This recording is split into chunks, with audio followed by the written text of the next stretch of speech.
And we're live with another miniature modelling mayhem, which I had to read off the bottom corner of the screen for some reason because my brain's not working. Live stream paint and chat, and I'm joined tonight by Matt Varnish and by my good friend Martin. Hi. Howdy. And we are just going to sit about and paint for a little while and see who joins us. Who will we start with? I think I started on the left last time, so we'll start with you, Martin. What are you working on? I've got some 10mm Pendragon ACW Union, and I'm just putting the finishing touches to a regiment and a bit. Now, I think, is this your first time on a recorded painting chat? It is. It is. So what will happen is between now and when we finish, you'll have to answer that question about 3 times if anyone else comes on. So. Well, that's okay. That's quite a lot anyway. I don't mind. Well, hopefully by the time the third time comes round, I'll have finished him. Nice. That's the plan. Faster painter than me, that's for sure. No, just less detailed. 10mm gets painted very much in the style of Monet. Yeah. Impressionist.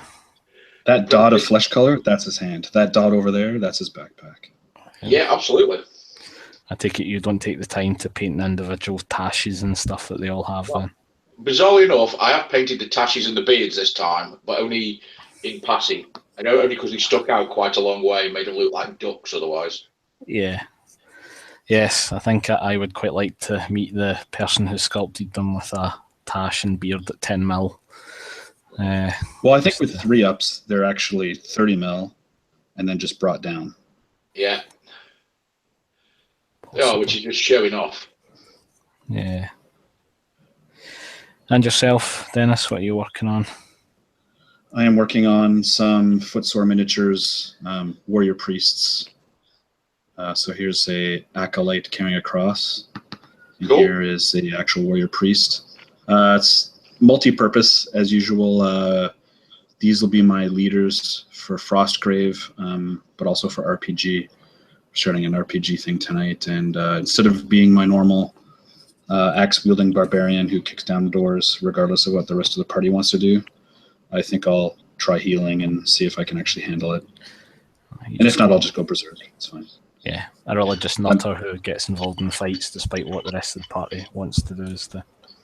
Yeah, that's the thing. Like, I'm known, my friends joke about it, but it is true. They're like, oh, if we're playing an MMO, they'll be like, oh, well, we're still watching the cutscene. I'm like, oh, I've skipped through all that, and I'm like halfway into the next quest.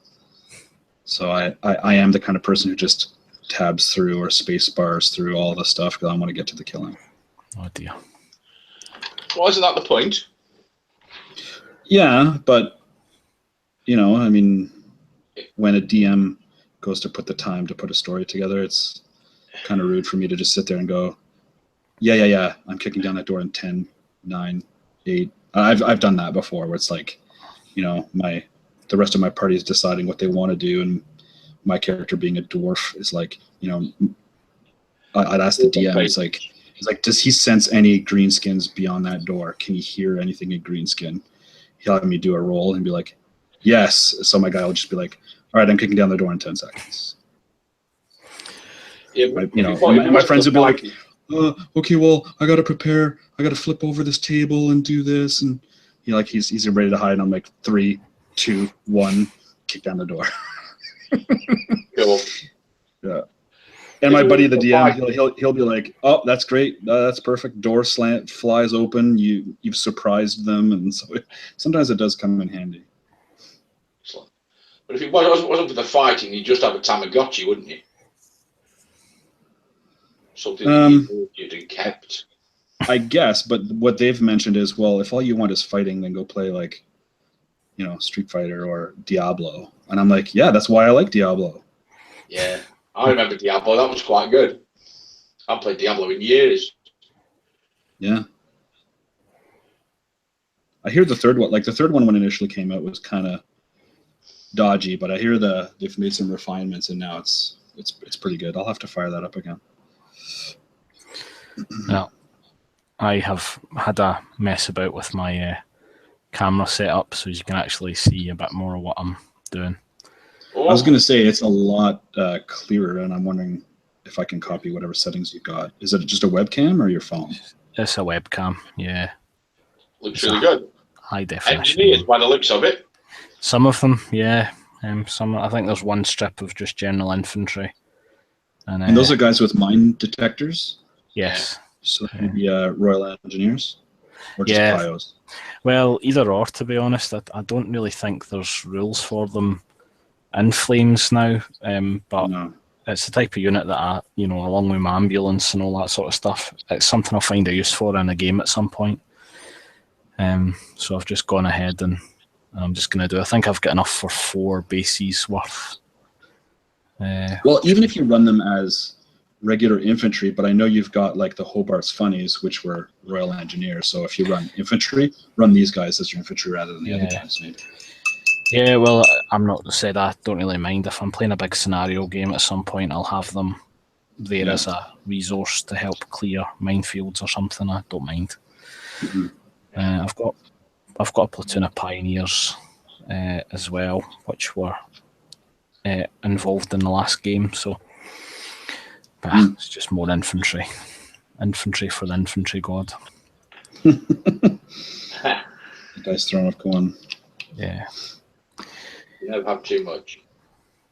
No, well, I'm definitely, because my collection was always just set up for me, and for like me playing games on my own, and the multiplayer game kind of showed me that there's certain bare essentials that I'm short of, and infantry's one of them. So, really, Yes,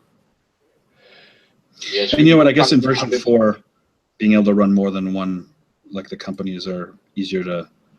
Infantry companies especially are easier to come by in terms of points. It might be handy to have them. The extra infantry, that is. Yeah, but it's as much if I'm putting on a big game. Like last time it was 6 players, and I think I managed to give, using my figures, 3 of them got an infantry platoon, and 2 of them, one had support weapons platoons, and the other one had armor. Like the Hobart's Funnies.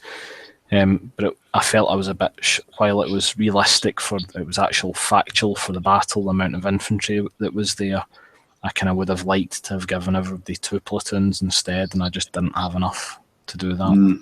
So. And I'm guessing you already had the models. It's just a case of assembling them and painting them rather than going out and buying some more. Yeah, I've got so many infantry figures, it's not even funny. I think I actually am able to do a lot. But I said there's a kind of plan in the back of my head to do a full battalion, but we'll see how sick of painting infantry I get before that happens. Well, I'll do 1 platoon, then switch to something else, and then 1 platoon again. Yeah, that's what I'm thinking. But I'm also updating my previously painted models as well, so that's kind of part of what I'm doing. But yeah, it's something to take forward. A grand scheme. Oh, neck. I think we all get roped into grand schemes at some point in our gaming career. Yeah. Oh, yeah. And like all grand schemes, they're almost all doomed to failure. Never. That's quitter talk.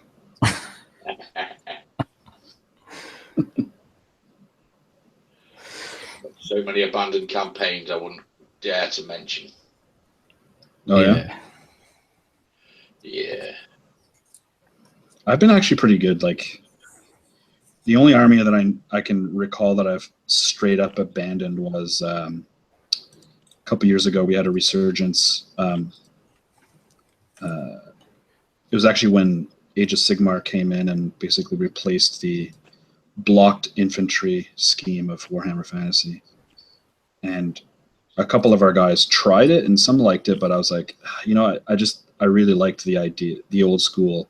You have blocks of infantry, and you maneuver, you wheel, and then these things happen. So we tried Kings of War, and I had already sold all of my stuff at that time. So I'd gotten for cheap off of a different guy, a dwarf army. Mm-hmm. Now, I had already painted 40k dwarves, aka squats. Lots of them as Imperial Guard, so as you can appreciate, that's a lot of dudes. And then I'd already done a converted dwarf army, but they were Chaos Dwarves at the time, but before there was rules for them. And so I bought this army for cheap, actually split it up with another guy, and just painting them again, even though I was really enjoying playing Total War Warhammer at the time as playing dwarves, painting dwarves for the third time, I was like, nope. So that's the only time I've ever straight up abandoned something. I was like, nope, that's it. I'm not doing them. So I sold them. But I mean, apart from that, I've been pretty good in, keeping on track and everything. Sometimes it might take me a little longer than, because a new shiny will come along, but but I mean, I'm getting these Saga figures done. It's coming along already. I mean, I'm only doing 2 models, but that track primer is it's like a weird gray, dark brown. Yeah. And again, Vallejo. Whoops, wrong one. Where is it? So it's Panzer Aces. Oh right, yeah. 304. Well, so like I mentioned before, I'm doing Scottish for English Civil War. And apparently, when I was looking up, one of the hardest colors for people to come up with was Hodden Gray, because there's a whole bunch of different kinds. Somebody suggested the curious mix of, and I mentioned this, I think, on a non-live chat, but they mentioned putting in a warm pink color. All right, yeah. Mixing these 2 colors, so it's hard to see with the lighting, but this is a game color extra opaque 72.148 heavy warm gray. So I'm going to experiment it on my acolyte. Actually, maybe my actual warrior priest, I think, will get it. My acolyte, I'll keep it dark brown, because I mean, I think, not that I know anything about this, but like, isn't it like lower quote unquote level monks are just a dark green or dark brown robes, and then the higher ups have more white and more lacing or whatever? So wouldn't surprise me. I don't know. I have absolutely no idea. Yeah. But pink and grey is actually not, almost uncommon. It's actually, when you think about it, there's quite a pinky grey kind of colour. Isn't it one of those colours that no one actually knows what it was? Yeah, it would surprise me. The Hodden Gray, yeah, and that's where a lot of the debate comes in. Is certain, I guess, regions had a different manufacturing process for the Hodden Gray. I mean, it's not like there was like one factory churning it out exactly the same color, like like nowadays for clothes now. It was just Hodden Gray was just a byproduct of the materials used, and that's just the color it was from whatever wool or whatever they were using, I guess. So, but couldn't it also be basically that's what the garment was called rather than the shade? I don't know, or the material. Oh, it could be. Like denim, but, Yeah. like maybe. You said it's denim, then you would automatically think it's blue, but what shade of blue? And it might have been black, and etc. etc. So, right. So maybe the Hodden is the fabric. Yeah. I have no idea whether that could be. And you're the Scottish guy. Like, I'm supposed to rely on your Scottishness to help me out here. Yeah, we our colonial overlords don't teach us any of that stuff. Well, I'll tell you what, this paint says extra opaque and it's extra watery, so I'm gonna have to put in a shotgun BB in there to get that going. If I can open this with one hand, that would be great. There we go. Now what the hell, put 2 shotgun BBs in. Like, go mad. Yeah. Go mad. It's not like look, it's not like I'm gonna be short anytime soon. I've probably got 600 in here. North American hunting stores. Yeah. Yeah, something that we definitely don't have access to. Thank Christ.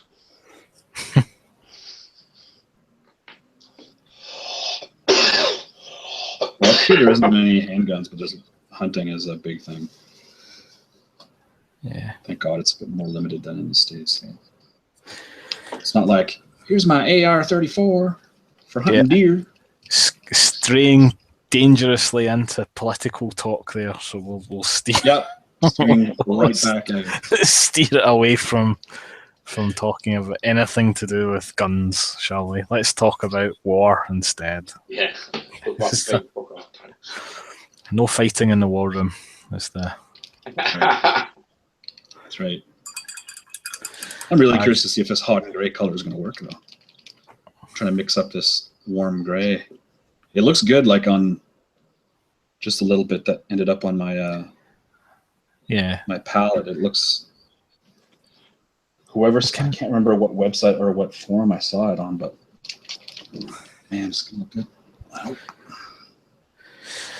Well, as usual, I'm doing highlighting, but I've managed to mix up so much green that I could actually highlight most of my army with it, rather than the tiny number of figures that I actually had to do. You don't use a wet palette, do you? No, we're discussing this earlier because someone posted to the group I think it was David, posted a really good video tutorial. Yeah, I had seen that one earlier, and I used that for. I've got that same P3 wet palette. I don't think they make it anymore. Yeah, see, I was using stuff in it, so you won't be able to see, but I was using this tub, and it's not got a flat bottom, so it kind of, no, was it that tub or a different tub? Anyway, a tub that didn't have a flat bottom, so it didn't work. The water just kind of pooled underneath the sponge rather than keeping the sponge wet.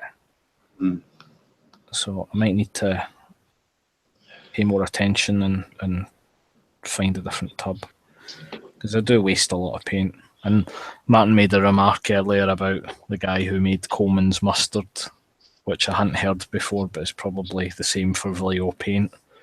It is. It's not the mustard that made. It's not the mustard that was eaten that made Mr. Coleman rich. It was the mustard that was left on the plate. Yeah. And I'm pretty sure that Vallejo have had much the same level of. Yes, I would have thought so. I must throw away 30%. That kind of order, I bet.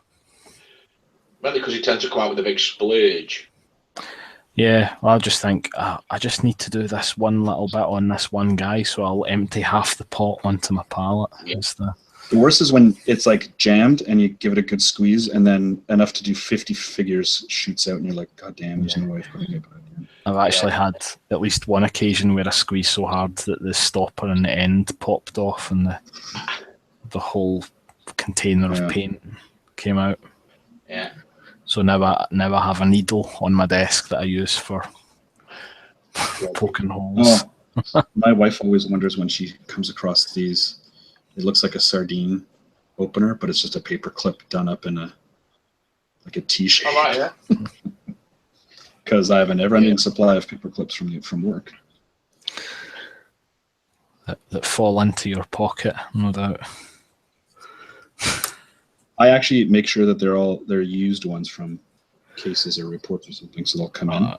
Yeah. Okay. Obviously. We have this weird basket that somebody has dubbed the Circle of Life basket.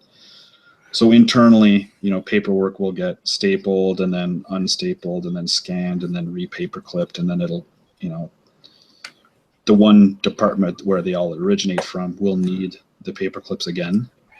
Yeah. So we're the end of the line, so we'll return them back. And so we've got paper clips in this, and of course we want to make sure it's in the oldest jar possible. So it's in a old Blockbuster video jar for Enemy of the State.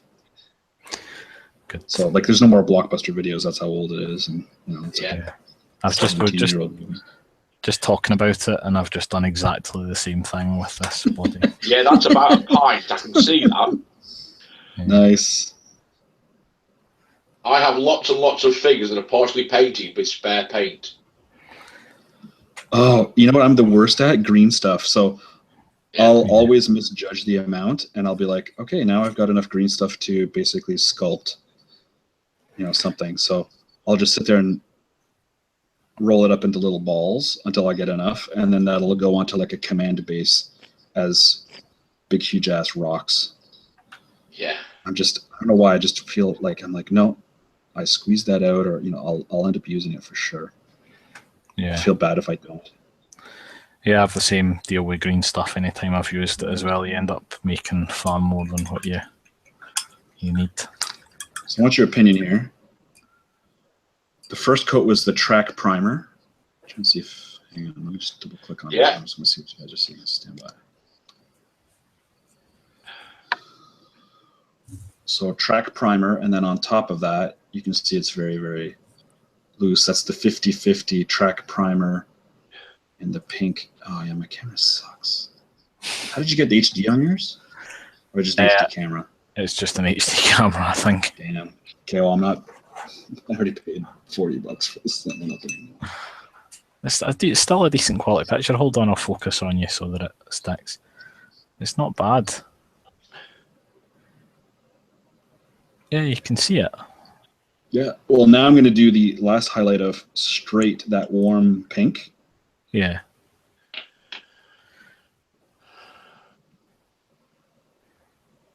See how that turns out.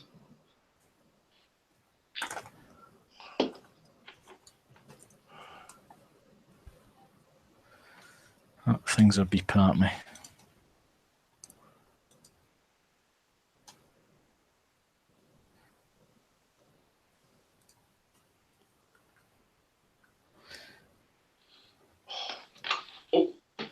Just a second.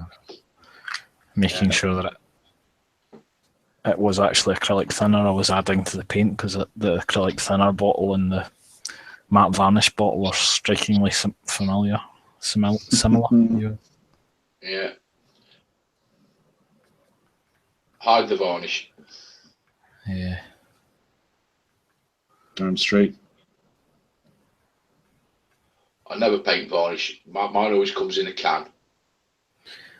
I've lost count of the number of discussions about frosty varnish we've had and why I don't use spray can. Yeah. I never have a problem with frosty. I just use car varnish. Nice matte lacquer, and it works really well. It's occasionally a little bit shiny, but most of the time it's fine.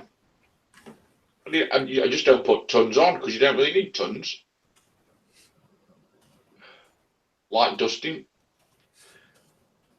I think that's like the one product where I think the consistency issue, like people have had horror stories and other people just haven't experienced it.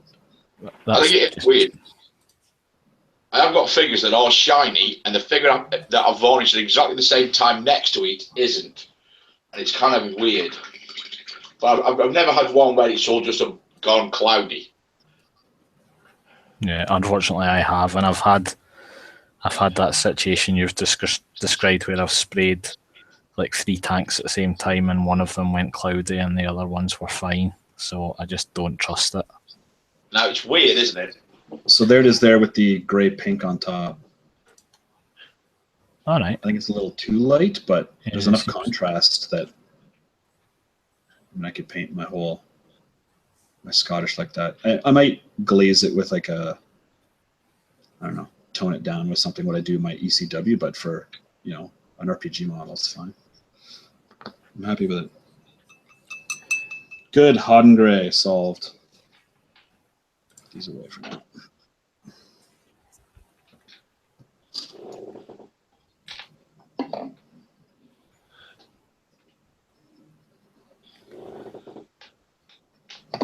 Now I got to tackle this wood. What wood? Panzeristas. Yeah.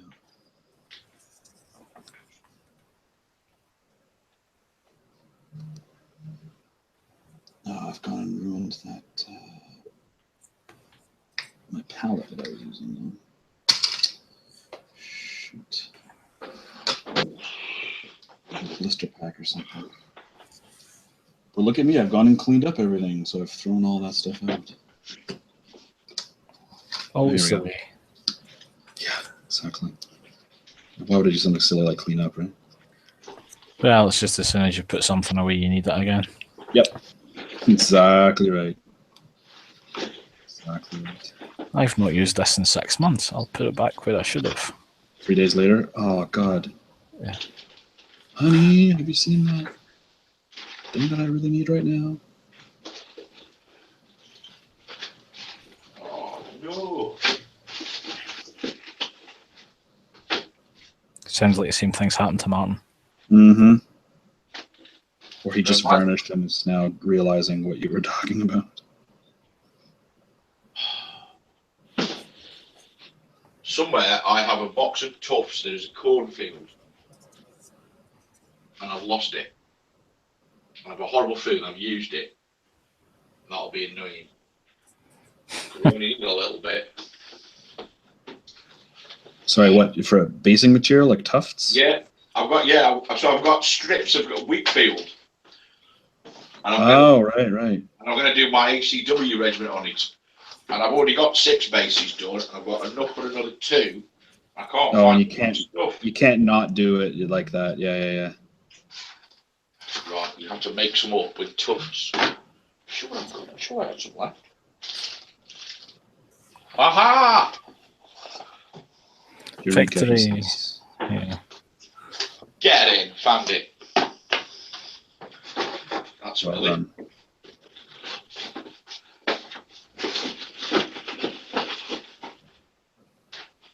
The whole internet just cheered. What's that? Yay. As they should. That was going to be our cliffhanger ending. You've just ruined it.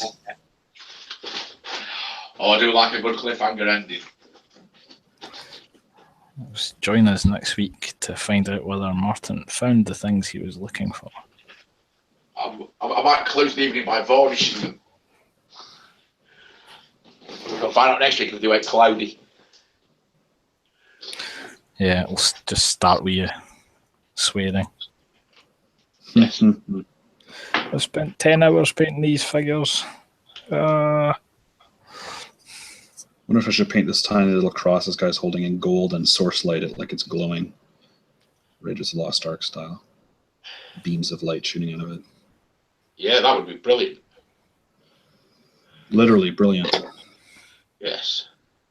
I think it's far more likely to be wood because the chances of us Scots hauling gold about in the battlefield are pretty slim. Unless we've just. This is for Frostgrave and for any RPG. Okay. You're right. Them carrying anything like that would be, unless he's the king. Yeah.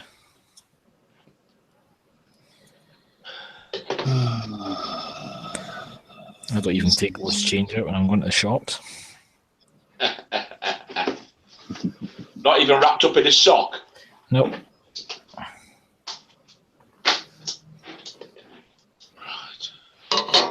That's where I keep my bricks. That means can of iron brew. Yeah.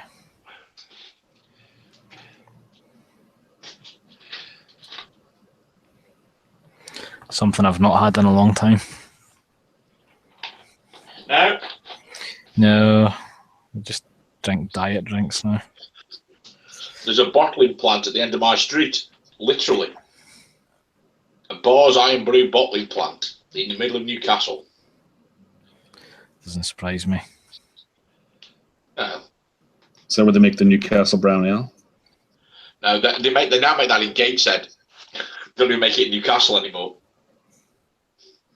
That's such a Newcastle thing to do. Yeah, and it's also pretty revolting. Oh, I've had it here. It's pretty good. Yeah, well, to be honest, the world doesn't queue up for Canadian beer.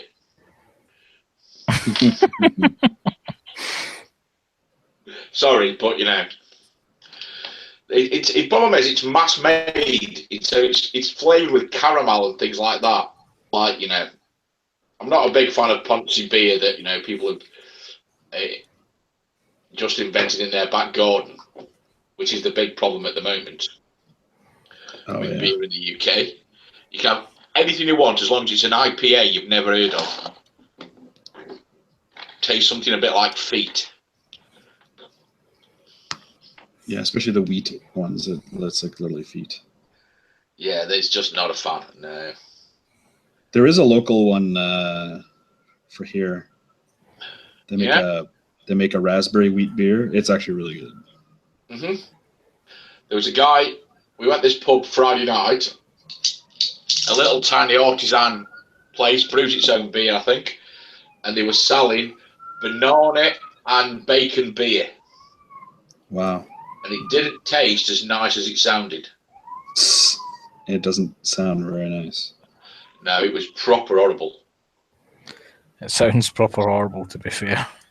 It smelled really iffy. It smelled of neither and both. Wow. So very strange. There's a guy in the back with a bottle of, a bottle of Tennant's. And some A shampoo. couple of rashers of bacon and Yeah. a banana And a and a blender. blender. Like making bacon tea, just dip the rasher in. Yeah.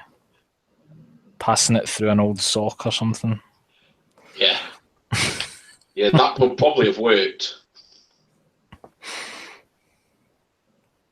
And then charge an arm and a leg because it's local. Yes. Oh yeah, you definitely charge a bit more for it. Ugh. I can't even drink things like Guinness and stuff like that. No, I don't like Guinness. We had years ago. I went to the west of Ireland on holiday, and I didn't like Guinness before I went. And we said, okay, we'll go and have some Guinness because it'll be beautiful in Ireland. So we'll have some before we go and compare. And it tasted exactly the same. Yeah. Oh, you were thinking you were going to get the local good stuff, whereas they export the trash.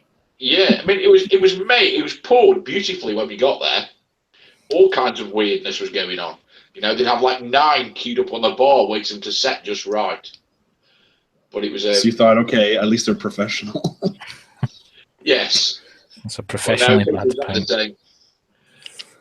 You used to go drink with a guy who used to drink Guinness all the time, and the barman in the pub we used to go to used to write the price of the round in the top of the Guinness in the foam, which was quite cool, I thought. Nice. Never been a fan. It's like drinking cold coffee. Ugh. No, me neither. It's just not nice. It's too industrial as well. It's like a pint and you're full. Ugh, so no. I can't really see much because I really don't drink at all. Oh no, I'm partial to shifting some You beer. call yourself Scottish? Come on. I know. I really don't fit in at all. That's why they exiled me. Yeah, that's right. That's why they kicked you out. Yeah. That's why I'm living. Honest, most of the world's drunk Scotsmen are in London. Scots don't really drink that much. They just eat terrible food. It's not terrible. It's just really, really, really, really unhealthy. But it really doesn't taste terrible. Any nation that thinks you can fry a Mars bar is a bit weird. Hey, excuse me. I've been to the place in York that sells deep fried cream eggs, so don't you start on what's weird. Is it owned by a Scotsman? I don't think so. See, deep fried cream eggs is going to be minging. It's going to be like eating napalm. Yeah. Though deep fried pizza is amazing. Yeah. Pizza for supper. But is it deep fried in batter? No. With salt and vinegar on it? Then you've not lived. I think if I have that, I'll die of a heart attack right then and there. Yeah. You wouldn't you don't live for long. But it's good stuff.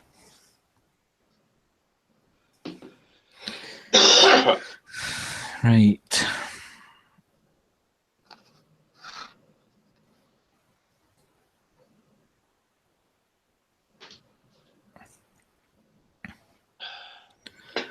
Whether I highlight these guys all the same khaki colour or mix up some of the other one that I did before.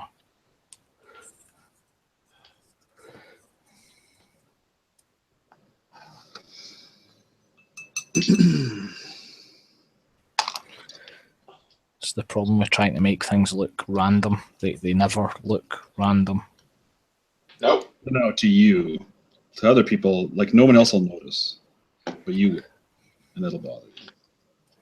That's how I am. I'll change things just because it's like, well, I know it's wrong. It's human nature to try and identify patterns. Yeah.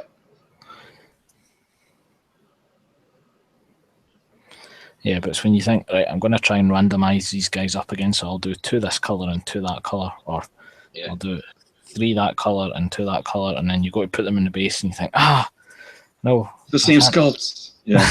Yeah. Yeah. Yeah. I took apart a fully painted command base of Napoleonics only because it turned out the two horses were the same sculpt, and I didn't notice it when I glued them together. And I was like, well, that can't do. 2 horses, synchronized horses. Well, that's the thing, yeah. In the exact same pose, it's like no. Even though you've got those 2 horses poses and every other 2 horses in the entire. Yep. Yeah. Yep. Exactly. I couldn't let that stand. Hello, Gary. Hello. Hey, Gary. There's something very strange going on in my house these days. Something's getting painted. No, even better than that. I come home, or I'm about to go up into the loft, or I get home from work, and my son's already turned the man cave light on. Wow. Because he knows his dad is about to go up into the loft. So Wow. this is the kid. Yeah, that This is is the about kid to hit you up. He's about to hit you up. Hey, by the way, Dad, I need £50 for. Yeah, I think it might be that. Expelled from school. Yeah. I got done for drugs. Yeah. I've got my That's teeth. when I say. That's when I say, where the hell were mine then? No, it's very strange. He's been doing this for about the last 8 days. He's just been turning the light on because he knows I'm going to go up there. Very nice. Which saves me a bit of effort. I think it's more likely that he doesn't realise what the light switch does, to be honest. No, he knows what it does. He knows what it does. I think you have to apply like Occam's razor here and go for the most, the simplest answer, which is that. Did he want you out of downstairs fasting? I'm pretty sure there's a nefarious plan in there somewhere. Yeah. I think there's definitely a nefarious plan, yeah. He's up to something. He's never that considerate. Although, of course, it is my birthday tomorrow. Oh, happy birthday for tomorrow. Nice. So if we hang around until 12:01. Yeah. Is that when you get the telegram? That was last year. Unsubscribe. Okay, I'll see you later, guys. It's every year. Unsubscribe. The first one I got was from Queen Victoria.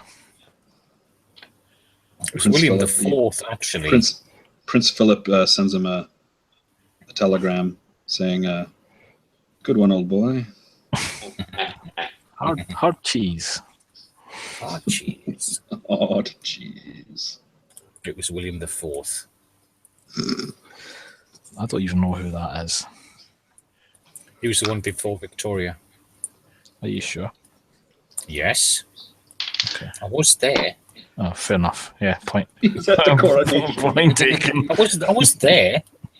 I was at the coronation, for fuck's sake.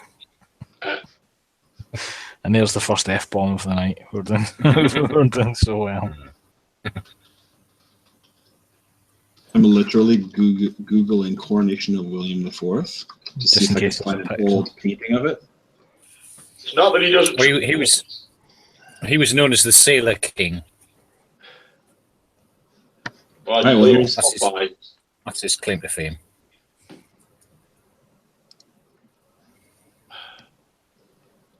All right, well, here's a painting of the coronation. I'm trying to find you now. Mhm. Here, let me broadcast it. I'm pretty sure they don't let people with your accent at world coronations. No, they don't know. No, they keep us well to the side. Yeah. They do. They're just holding the trays and the food and drinks and stuff. I don't even think they'd let that. Somebody has to have a job of sweeping up all shit.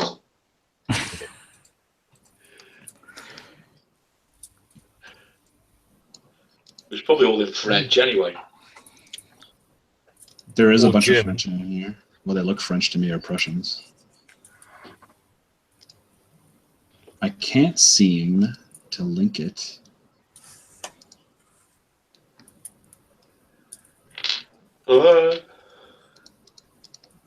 There's clock a million times.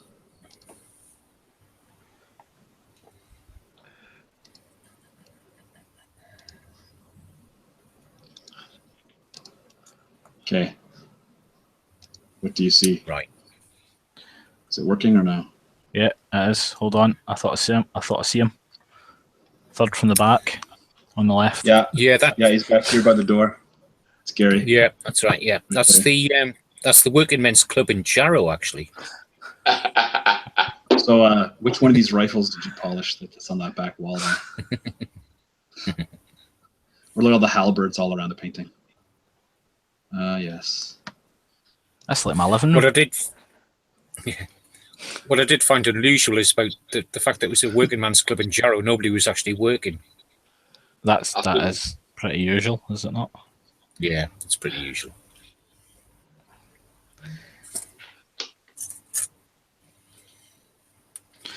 Wasn't all that fabulous decoration basically taken straight off the ships they were supposed to be building?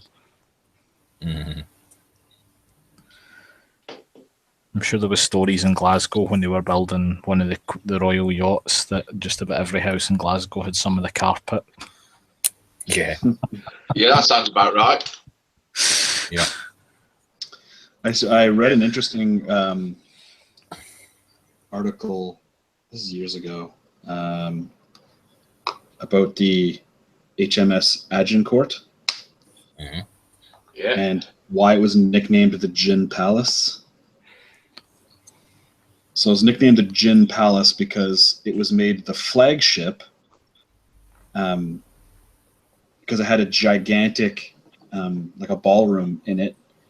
Because what I guess I think it was Brazil had ordered it first, Right. and they were building it. And then at the outbreak of, I think it was World War I, England was like, "Yeah, you know what? Even though you've paid for most of it, we'll just keep it," which is a thing to do. Well, they did that in the Falklands War as well with the Karg, which was sold to the Iraqi or the Iranian Navy, I think, and it never got delivered. Probably Then got idea. named something else.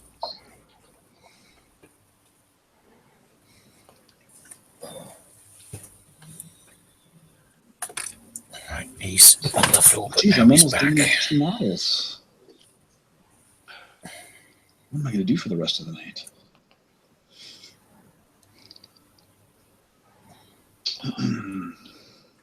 Paint another 2. Nah, I gotta get something to eat, and then I gotta head out to gaming.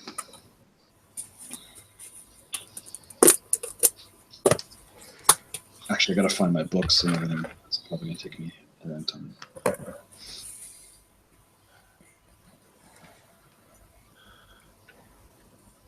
Wow, this is the brightest silver I've ever seen. First time I've used it. Just 997 Vallejo silver. It's like white. Yeah, it's very silvery. I'm still using mithril silver from Citadel from about 1985. Yeah, all my paint pots from them have all gone bad when I moved up to the Arctic. The cold must have. All our stuff sat in an 18-wheeler waiting for the ice road to freeze, and so it sat outside in minus 40-something degree weather for 2 weeks. So when I unpacked all my stuff, any model that had a plastic to metal join, because of the differing shrink rates, in the cold, all the pieces are all separated. So all the super glue had separated on every single thing. God. No, And then a lot of my paints had separated. Yeah, that's a bit rubbish, isn't it? In a way, like there's a yes and no. It does suck, but for the most part, it was a good impetus to just replace with Vallejos. Yeah. But I'd kill to have my old Goblin Greens, of which I had stockpiled. I still got Goblin Green, I think, somewhere. Goblin Green. There we go. Isn't the heck? Oh yeah, the old hex with the yellow. Yeah. Yeah. I can't remember last time I used that. Well, I've had to color match. I think this is as close as it gets. Some Vallejo green, just because I was using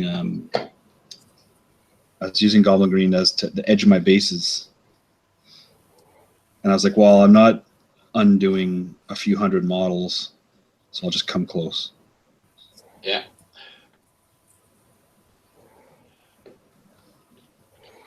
Is it Coat d'Arms or someone make?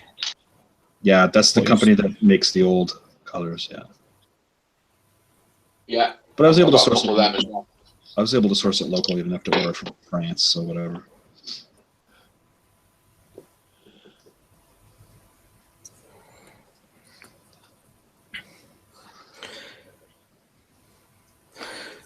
I still have absolutely no idea. I'm highlighting these guys now, and I still have absolutely no idea what the thing on this guy's arm is supposed to be. Show us. Maybe one of us will know. I don't know if you'll be able to see. Let me focus the camera a bit.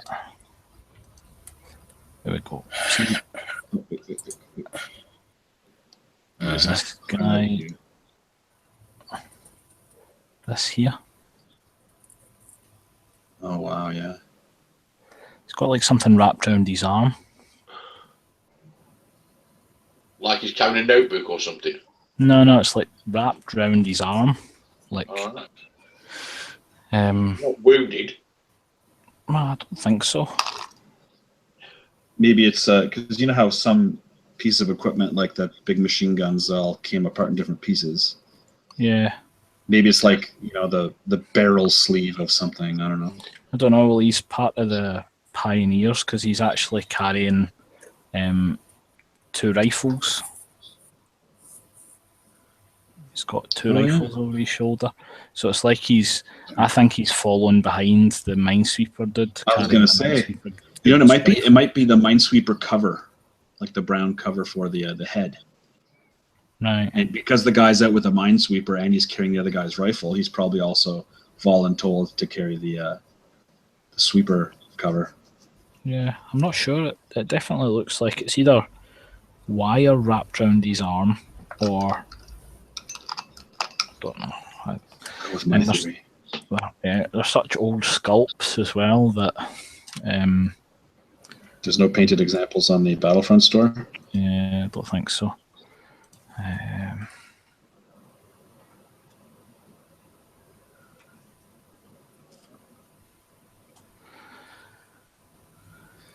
A really old sculpt. It must be one of their early ones. They're lovely models, really nice. I really like them, but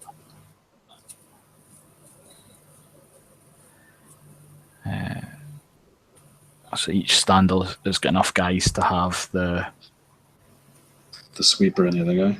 Sweeper and the other, well, either the sweeper and the guy carrying the rifles, or the sweeper and the guy probing for mines. So, yeah.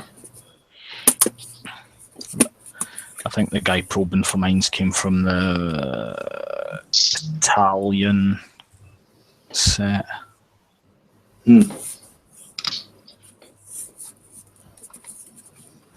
I'm just going to check downstairs because I think I can smell something cooking or burning, and I dare say the wife has left something in the oven. With any luck, it's one of the cats. Well, with any luck, yeah. All right, be back in a minute. Okay. Probably the reason his son's gone upstairs so quick.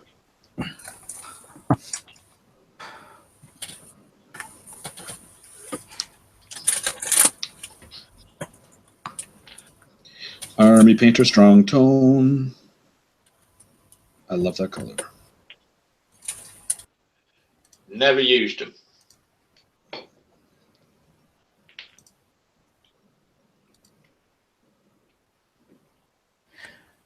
I've got them all here. Yeah.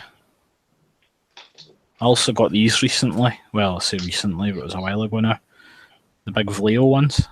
I can't ever find that. I would love to buy that here, but yeah, I've got the no one ever sepia carries it. quick drying transparent acrylic. That's what it says on it. I've got the sepia and I've got the black one as well. No, I can't find that anywhere, man. Brutal. I used it for my cavalry, but to be honest, I use my Probably a bit dark. magic wash stuff for my infantry.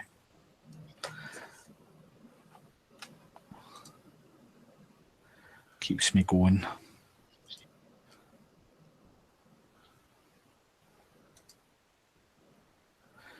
Right. I've muted Gary just because the sound of the old man climbing up and down the ladders just it reminds me of my own mortality. Let's put it that way. So yeah, I better watch what I say. I might watch this back and throw his pacemaker at me or something. So when you see that one dislike or unsubscribe, yeah, that's what it'll be. Unsubscribe. You see him on the other one of the other, yeah.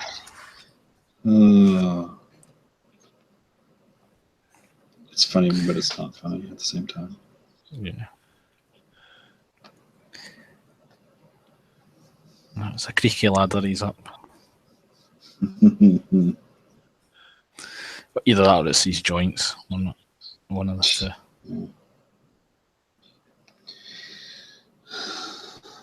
Any of you guys have the experience using the color called smoke? This color here?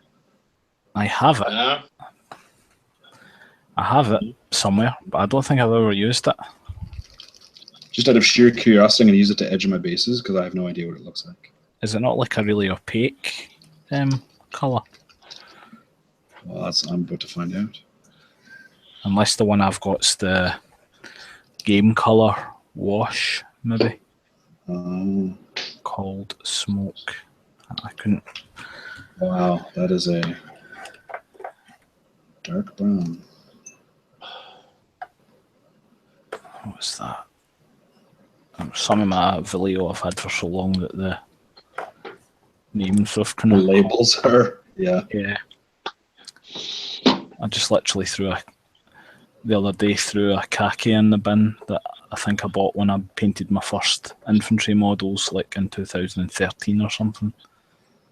And the label was so worn away that kind of you had no idea. Nobody else would have known what it was. Yeah, Smoky Ink. I've got this one. This is not going on very opaque at all. It's pretty translucent. Yeah. Well, if it's a game color, I suppose it would, or a model color, it would. No, mine is just straight up Vallejo smoke. Yeah, that's what I mean. It wouldn't be opaque. It would say. If it was an opaque, it would say on it, wouldn't it? It would be. Oh, right. Yeah. If it had different range. Okay, I understand.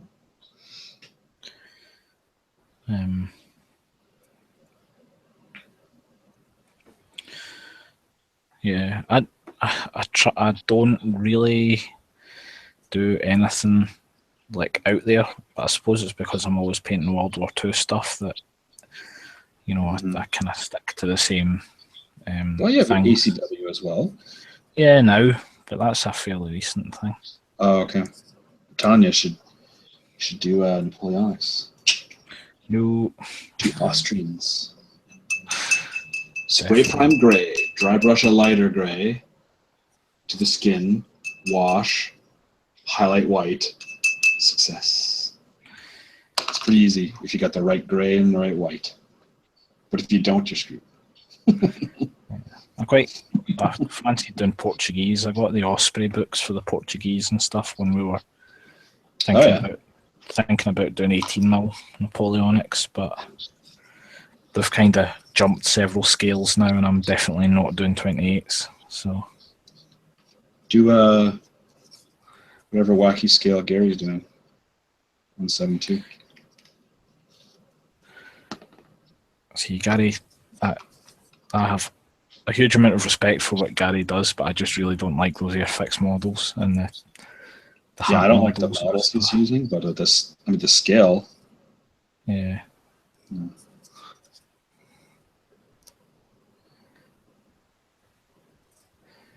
I had the great pleasure of playing with and seeing on numerous occasions Paul Alba's 18mm Napoleonics. So if I was going to do Napoleonics, it would have to be AB, I think. And I would have to have like a mortgage in order to take out a second mortgage on it. I'll get him secondhand, you'll be all right. I mean, when I did the 6mm stuff, which I've still got a lot of things to paint, I've still got the whole collection to paint basically, I decided to go for GHQ, and that took a lot of swithering due to the cost of the GHQ models, but in the end I thought, if you're going to do something, you may as well like spend the money. Do it right, yeah. I would have liked to have done the 15mm stuff, but it's just doesn't look right. Too big, too crowded. Man, had I known you a couple of years ago, I would have just shipped you my 15mm French Army. No, would have shown up in the post. You'd be like, "Oh, I'm doing the dirty French," and I'd be like, "Yes, yes, you are the greasy French," as my friend calls them. Oh well, somebody's got to do the greasy French. I'm like, yep. Not for 15mm. Yeah. Napoleonics. Mm-hmm. But I sold those at Fallen this November. I don't have anything against doing the French. I just generally it's not a period I know a huge amount about, and it would really stress me out not knowing things. But you know what? I was in the exact same boat. But my buddy Scott explained to me, he's like, yeah, so the French are basically the Space Marines of Napoleonics because they're like they're in every battle, pretty much. So yeah. Like, oh, okay. I think Gary's back. Don't know if you've muted him still. I have, but I'm sure he'll notice at one point. Yeah, the French had allies as well. They had the Italians, the Westphalians, the Poles. Early on at Waterloo, no, not so much. And that's why I enjoy doing French, because I've got, because the British get the Spanish and Portuguese, and the Brunswickers. That's right. Nassau, the Dutch, the Belgians. Yeah, King's German Legion as well. Yeah. Yeah. Well, I dare say these guys are for Dutch. Just about done. What's going on, Steve? I have my my boxes of Napoleonic troops now. Allies, French, and that's it. Because it was an alliance, well, also have Prussians as well, but Prussians have their own army. Also have Austrians as well, but the British had allies. Waterloo was an alliance victory. It wasn't a British victory, even though we like to claim it is. Of course we did.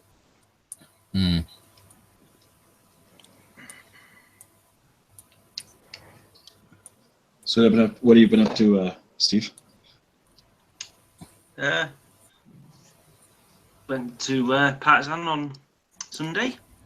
Oh, you bastard. How was that? Martin? Yeah, it was really good. Yeah, it was cool. It was excellent. Yeah. Oh, is that you there, Martin, is it? Yeah, that's me. Yeah, it was really good. Really good day out. I'm jealous of you guys. I saw the pictures of the big modest table. Looked great. Yeah.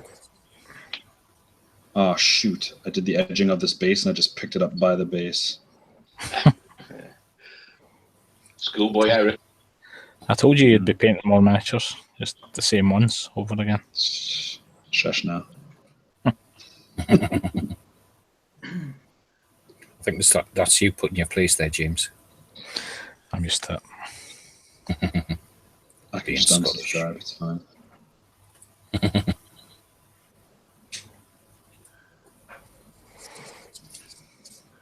Okay, here's a question for you guys. Who are the only two English kings with the epithet the Great? Alfred. Alexander. Yeah. No, not Alexander. You sure? He's Scottish. Yeah, He was he's Alexander Scottish. the Great. Yeah, wasn't British though. That's a shitty Iron Maiden song. I I said that to try and get Steve going. It's not a shit song. I made him never made a shit song. So you're incorrect. That's true. That's true. You're right. If I wiped from my memory all albums after Somewhere in Time. Actually, no, that's not It's all fair. good. It's all good. They did have some good songs afterwards, but I don't know. I just didn't like the direction they went. But that's just me. You're a heretic, that's why. Yeah, I know. Yeah, it's alright. So They were the Alfred first the concert I ever saw, though. Yeah, we've got Alfred. He's one. Great. Is he proper ancient? It's before Alfred, like, 1066. it's really old, eh? It's before 1066. Then, I don't know. Because to be quite honest, Edward? I was told that Alfred was the only one. He's the only English king who was king of England who was called the Great. Yeah. Oh, right. So there'll You be. said the two English kings that were called. Yeah, you did. Two kings of England who have the epithet the Great. Oh, so now it So means it's somebody like somebody who's Canute not- then. Canute, indeed. It is indeed Canute. He's, It's like an episode of QI. he's the only other famous one who's king of England who's not English. Apart from all the ones after Yeah. about, well, quite honest, 1066. Yeah. It's like an episode of Canute was QI, called just down less Canute. interesting. Yes. only. It's PI, possibly interesting. Yes. Don't go MI. all on Davies on us.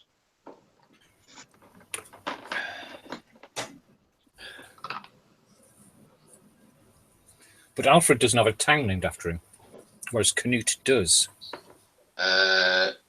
In England. Canterbury, No. Leeds. Doncaster. No. Okay, you guys are killing me with this ancient British stuff that I have no hope. The clue's in the name. I don't know either. I gathered that. It's not ancient British stuff, it's ancient English stuff. Whatever. Yeah. It's in. See, All the right, fact that I don't know that shows you how little I know. I'll give you the county. It's in Cheshire.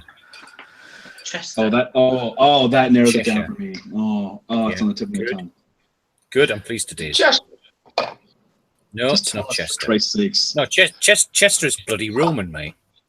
I know. That's why I was a bit baffled by the whole thing. I can't think of anywhere in Cheshire that's begins with the begins can. Town named after Canut. Canute begins with a K. Begins with a K. List of places Knutsford. named after Joseph Oh, Stalin. Knutsford. It is Knutsford because it's Canute's Ford It in is. Cheshire. Yeah. Knutsford. Oh, he wasn't named Canute, was he? He was named Nut. Come on, Dennis. All Google's telling me is places that were named after Stalin for some reason. Really? Let me have a guess. Stalingrad. I think that might be on the list, yeah. Might, Is that but right? it better be on the list. Well, I think Bulgaria have got the best place name. They had a town that was just called Stalin. Oh, really? There's a town in Ontario called Dildo. Uh-huh. There's a swastika, Ontario. And Really? they did not change their name during World War or after World War II. They just refused. It's You also have a town in Canada called Beavertown. There's lots of those. Oh, And Buffalo Jump Head Smashed In's my favourite. Mm, It's the best name of a town ever. I've been there. What's that weird Sorry, one down in Toronto. Dorset? Piddle. That's a river. Wallop. Nah, there's another. There's.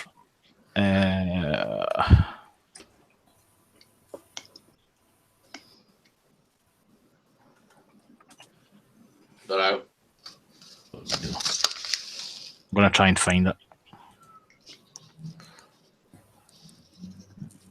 And there's somewhere in Dorset called Shitterton. So bad they pronounce it Shiderton. Yeah. That's Sunderland. There's Happy Bottom, Scratchy Bottom, Shags, and Piddle. Sandy Balls, Droop. That's where they get the droopy lookers from. Yeah. Well, here's my models done, fellas. Done in a record 1 hour and 15 minutes. Excellent. I really like that track primer color. Hmm. That hot and gray turned out all right. So now these guys will hopefully not get killed as level 1 clerics tonight and slay some zombies and such. Except you're taking brand new painted models to a game, so of course you're dead. I'm healing, so Yeah. if I fail to heal, it's not me that dies. I can run away. Brave surviving. I don't know why, I just love this guy carrying this giant cross for this guy. Here's a great figure. Yeah. If I ever see that vendor again at any con, I'm buying more models, Footsore miniatures. Is it Footsore, yeah? These are Footsore, yeah. They're probably some of the best models I've ever seen. Yeah. They were at Partisan. Yeah. They were. But you could wait. That's where you got your picks from, isn't it, Stig? Yeah, well, these lot here that I'm messing on with now, them. Yeah. Yeah, I have those same ones. Isn't Steve putting the guy's children through college? Probably. Yeah. Oh, did you make a big purchase there, Steve? Yeah. So Just big- pay- Did you have to rent a Holiday, caravan to holiday. haul it all back? I'm just trying to sort them out, how I'm going to base them up and stuff. But I put them on gold plinths. Say again? I put them on gold plinths. You spent so much money. Yeah. Managed to get myself in debt as well. What do you are you using them for Hail Caesar, or like what kind of rule system are you using all these for? Hail Caesar. Nice. Hail Caesar and To the Strongest as well. So, I might. I'm really tempted to get into Hail Caesar. Right. I've got about a year until my buddy who's in the army comes back from a posting, and he's got some Romans. right. And I'm really thinking of doing some Hail Caesar while he's away. Yeah. You like the rule set? I do, yeah, I think it's good. Yeah. But I prefer it to Impetus, to be honest. Yeah. So do I. Yeah. Yeah, but you love Impetus though. James. Yeah, it's brilliant.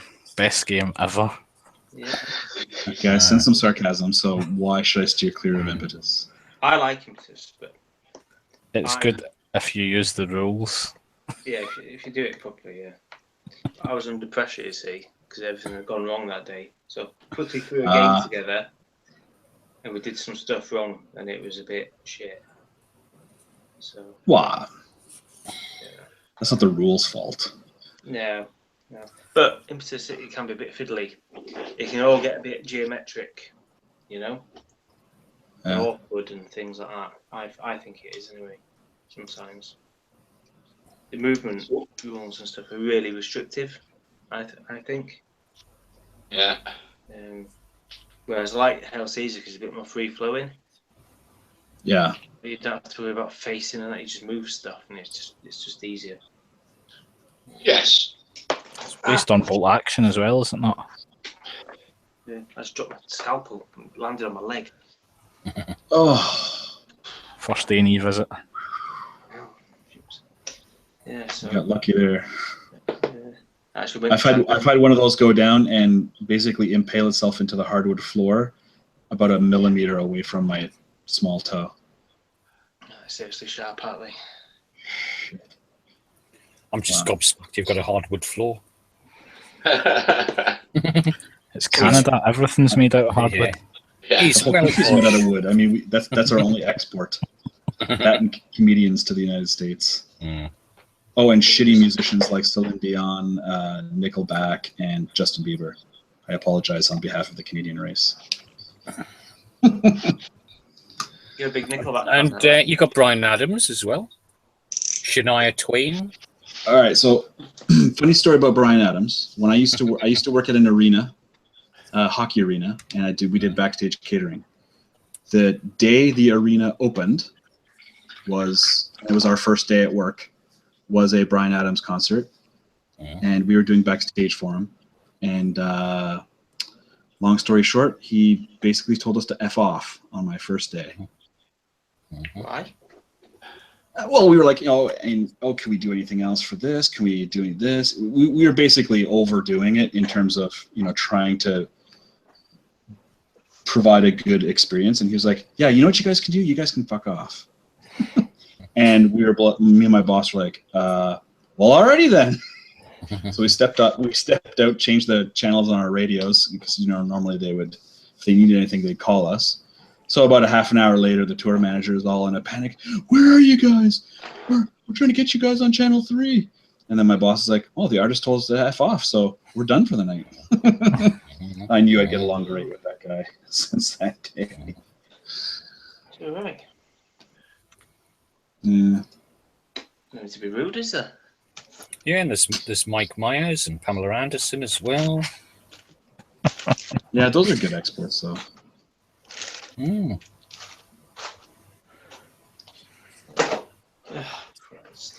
Nothing going on. I'm going to get going. I got to pack up my models and find my RPG books and then go RPG. Oh, have fun. Everybody? Yeah. Before you go, Dennis. Yes. Before you go, there are 3 towns in the northeast which Martin will know about. Oh my God. One's called Long Benton. Yeah, another one's called New Biggin. Yeah. And there's another one that had a ladies' team called Wide Open. And Wide Open. Wide Open. And the ladies' team there decided to change their name to something else because they didn't think that Wide Open Ladies was a very good name for a football team. It's a great name for a team if it's like a roller derby team. Yeah. Very good. Yeah, I used to live in Wide Open. Mm. Seriously? That's where the DHSS is, isn't it? Yes. Yeah. No, that's in Long Benton. Long Benton. All right. Wow. Escape while you can, Matt. All of our lame sounding towns are all like native names for here. So like Ottawa, Toronto. They're all cool names. It's the only places in North America that aren't named after somewhere that's not in North America.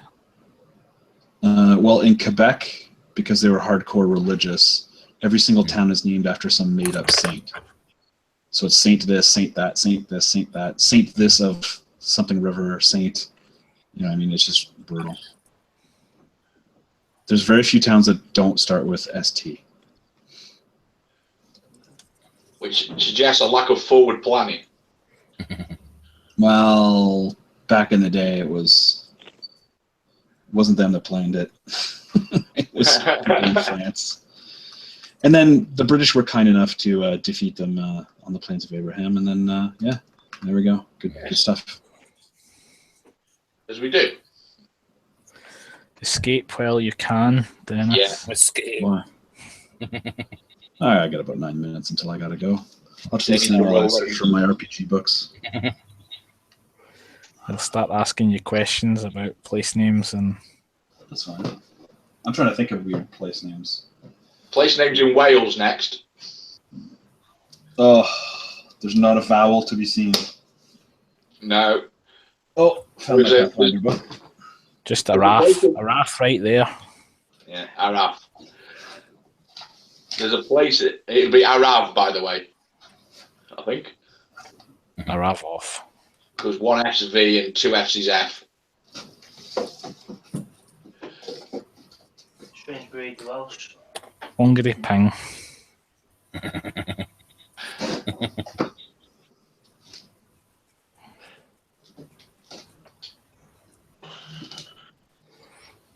Which is a microwave, isn't it? I don't know.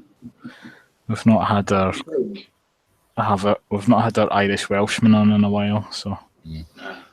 The best one is Hospital, which is Usbuty, which is YSBYTY. So the first two Y's are pronounced U and the third one's pronounced Y. It's very confusing. Makes perfect sense. Yeah.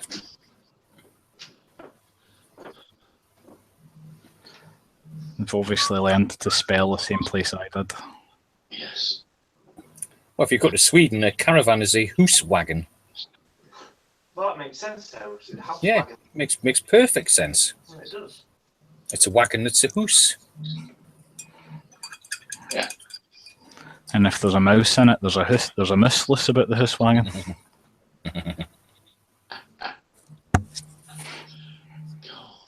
Be a different kind of moose, though. Yeah. Well, you'd notice if one of them was running about in your house wagon. I think you would. They're bleeding massive. Be nibbling the croquet hoops. Amongst other things. Yeah. Antlers would get stuck in all the net curtains and stuff.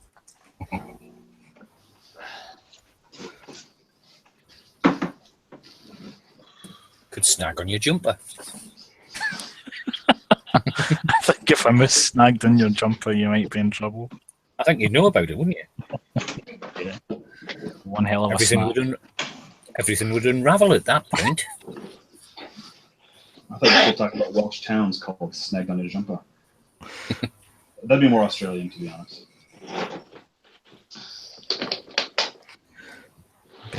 Throw another snag on your jumper. I think my wife would be very annoyed.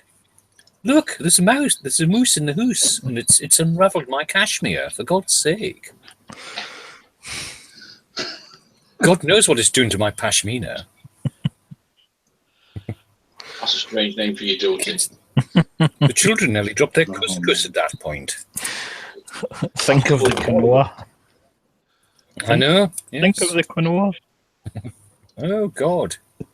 It's got his hooves in it. Do something, Gary. Do something.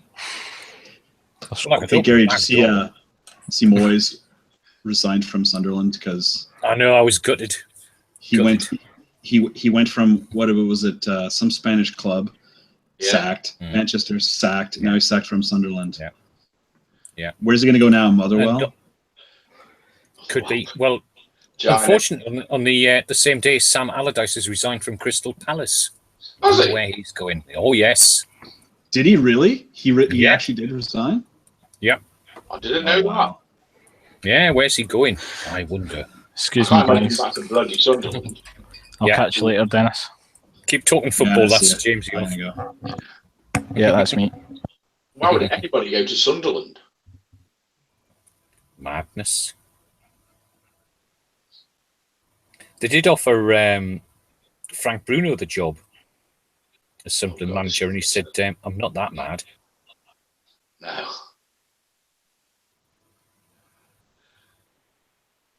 Somebody was one of the guys, because obviously here they're all obsessed with how wank Sunderland is.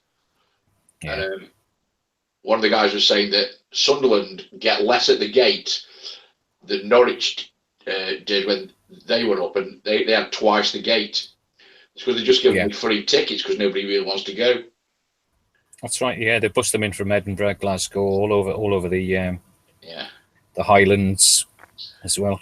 Because they're very. I mean, fair play. You know, they're determined to get the fan base up. You know, I won't slag them off for that because they have got a very limited pulling power in the region. Yeah. You know, and most of County Durham and Northumberland goes to see Newcastle because they're the bigger town. But Yeah, at least Sunderland are trying. I will always give them that one. It's just that they get to see shite when they get there. Well, they have form, don't they? They've always been rubbish, as long as I can remember.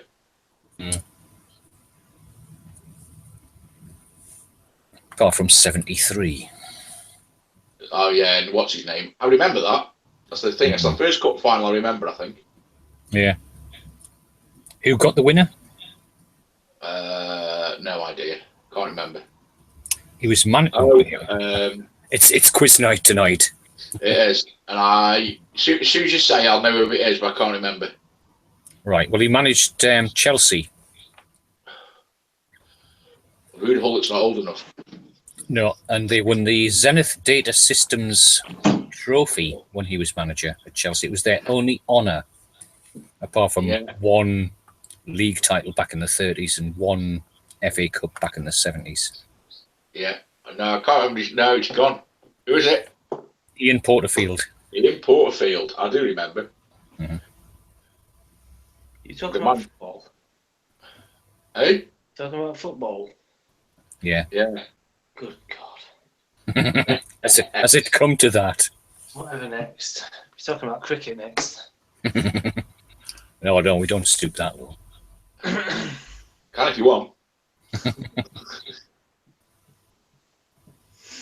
Well then, entertainers.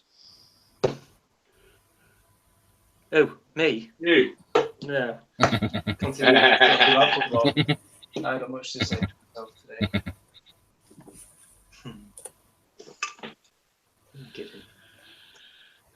Yeah.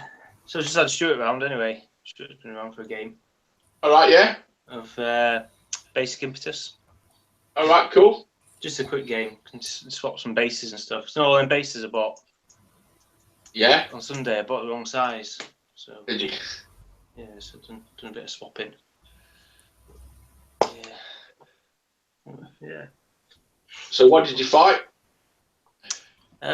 Greeks and Persians. All right, yeah. Yeah. So I was the Persians and I kicked his ass, which is good. Excellent. For once, because he normally beats me, to be fair. So, how did you beat the Persians? What was the tactics? Well, I was the Persians. I just. Oh, you were the Persian. Didn't let him engage me with his hoplites. Just sat back and chucked javelins at him and stuff. And whittled him down. That was it, really. In the style of a good Persian army. Yeah. Well, I mean, the point about the hoplites, they were shock troops, weren't they? You know, they would charge at the run and smash into them and basically push them back. Yeah. Yeah. So if you don't engage them, if you just keep retreating, and chuck your missile weapons at them, right. Not exactly knackered, but it does wear them down. Yeah. Because they're not fully armored. They've got a lot of armor on them. The thing is, they bought their own armor as well. It wasn't provided by the state. You know, they were landed gentry, basically, the hoplites. Yeah. Yeah. That was good fun, though. It's all right. I quite like Basic Impetus. It's better than the full Impetus. Nice and quick. Dead simple.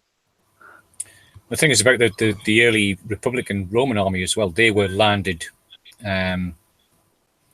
farmers, so they could afford the armor, and the light troops were, you know, the hoi polloi, the peasantry.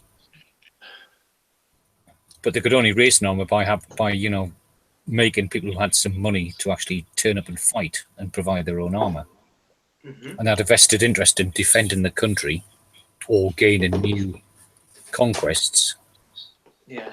Which was the same with the ancient Greeks as well. You know, the equites or the cavalry were the aristocracy, the landowners were the heavy infantry, and the rest of them milling around the peltasts were the peasantry who had some say in the state but couldn't vote that much. No. The thing is about the Greek navy as well. They were all free men rowing the galleys. Yeah.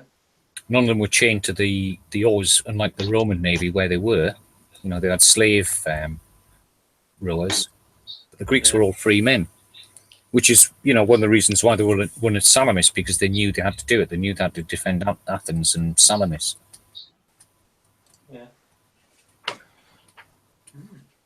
And they were very well led as well, which helps. Yeah. Whereas the Persian army were conscripted people from all over their empire. They didn't have quite the same initiative or... They weren't invested in it, were they? No, they weren't invested in it. Yeah. Didn't have that cohesion, did they? There were so many different languages and races and stuff, Which doesn't help. Yeah. So, I don't know how much you know about the Crimean War, but that was the end of the purchase system. Because there was far too many officers who just bought their commission and were completely incompetent by that point. Yeah. And they'd also had a more or less 40 or 50 year hiatus between Waterloo and the Crimean War. I mean, some of them fought in Afghanistan and India, but they weren't there at the Crimea. Yeah. No, I didn't realise it was so late. I have to say, I thought purchase ended before then. But it was that late. No, it was the end of the Crimean War that ended. There's a very good book called Someone Had Blundered, which is about the whole what's the word? The post-mortem of the Crimean War. Yeah. So if you look that up on Amazon, you can probably get it for about £2 or £3. I would. When we were at Partisan, me and Dave were talking about having something new to collect. The thought was Crimean. It just sounded interesting. Yeah. Nice and colourful. Yeah. How about muskets and tomahawks? As a big project. Mm. Have you seen that, Martin? Hey? Have you seen that? Have you? That muskets and tomahawks. I haven't played it, but I'm aware of it, and it sounds really good. Matt, the guy from Penrith, plays. Yeah, you don't need many figures and things. I don't think it's like a skirmish thing, isn't it? Yeah. I've got enough figures just to start that, just to do that. Oh yeah. Yeah. Okay. Although all my colonial types aren't painted, but I've got a shed load of Mohawk and Huron and all that kind of guff. Delaware. Yeah. Basically, I've got all the Perry ones. Right. So I was looking for that on Sunday. But it's a good job it wasn't there, to be honest. I was going to bought that as well. But I bought them. I think I was at Battleground, and somebody was at one of their stores, where they sell these bags, 10 figures for a tenner kind of thing. Kind of a bit like Colonel Bill. And I basically bought all of them. all right. Cool. Absolutely loads. Yeah. Right, somewhere. Old Glory do them, don't they? As well, they do like like box set. I think some of mine are all good, but I've got Scots types and French. I haven't got many English. I've got a handful. Yeah. So I'd like to do the Highlanders like that. Yeah. Good. They were got little blue bonnet things on and stuff, aren't they? In that period. Is that right? Yes. Yeah. I've got about half a dozen of them. I've also lost my flags. Yeah. But I have found some parchment, some greaseproof paper. So we might try and do a palette. Yeah. Do it. I was looking at the thing, the video earlier. It's a doddle. And it looked really good. Yeah, it does. It's dead easy to make. Yeah. The guy who runs Colonel Bill's is in County Durham. Yeah. Yeah, and he's a really nice guy. Yeah, he knows Roy, who was in our club for about an hour. Right. Well, Colonel Bill's is up near Richmond. It's just down the road from me. Colonel Bill's. No, he's really good. I bought. I nearly always buy something from him, and I've sold him stuff and everything. Yeah. I sold him an entire Imperial Roman army that I didn't want, I actually, because I took it as trade, I made a profit. I was quite impressed. Cool. Yeah. Has Mr. Landymore been on at all? He was on in the last few days. Was he? Mm-hmm. He might show up around about 11 o'clock tonight. Go to bed shortly, like. So. That's what he usually does. Yeah. It's David here. How are you? Aha! Oh. Hello, mate. I snuck in while no one was looking. So what you doing, Dave? I've got some the final command bases for my second French division at Waterloo. Uh-huh. Oh, that was nice. That's Yeah. a general that I painted yesterday, Yeah, nice. and I've just done the bottom of the base. I'm just about to put the flock on now, and what it will look like is this one here. Where it's got all the flock on. Yeah, very good. So I've got this permanent mixture of, yes, in a Vegemite jar for those who are not Australian. A permanent mixture of 50% water, 50% PVA. And that's what I use to put my flock on and seal things. And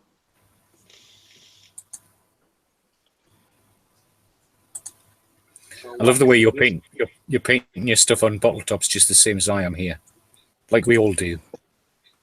Yeah, well, I've tried lots of different things over the years. I tried golf tees for a while. Yeah, yeah. But then you've got to have a piece of balsa with holes in it to stick them in. You know. Yeah, polystyrene.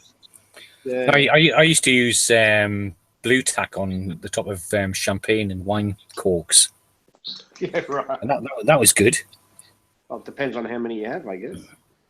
Oh, I had shitloads, mate. No shortage of champagne in Gary's house. There was no shortage of champagne corks in my house. I was burning them on the Barbie at the end because I had so bloody many of them.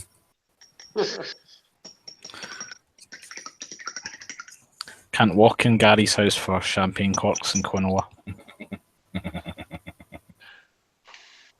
And then while I'm working on that, I've also pulled out my first British battalion, which are just some cheap figures I got for second hand. But I just need to change their facings. I've got two unpainted battalions with a painter at the moment, getting painted. And then I've got this one, and then I've got a fourth battalion, which I'll paint myself. So then I'll have a brigade pretty soon, hopefully.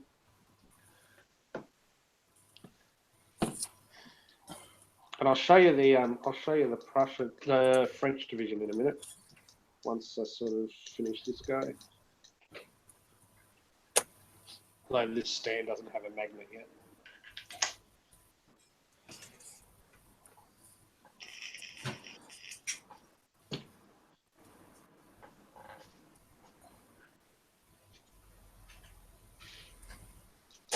What's everyone else working on? 10 mil ACW.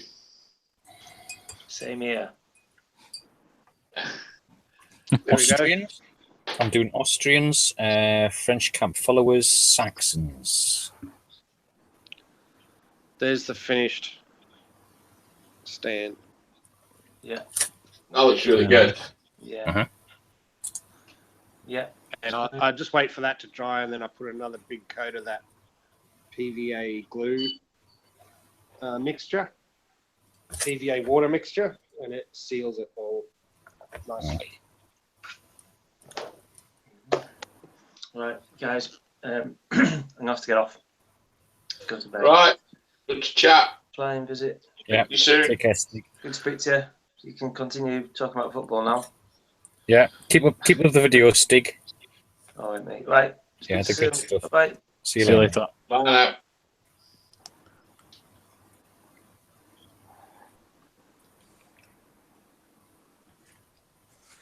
Football. Pish.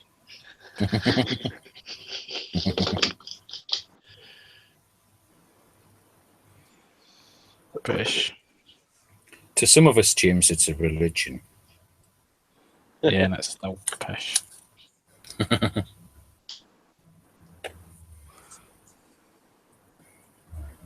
he's done. Oh, finishing lots of figures tonight. That's good.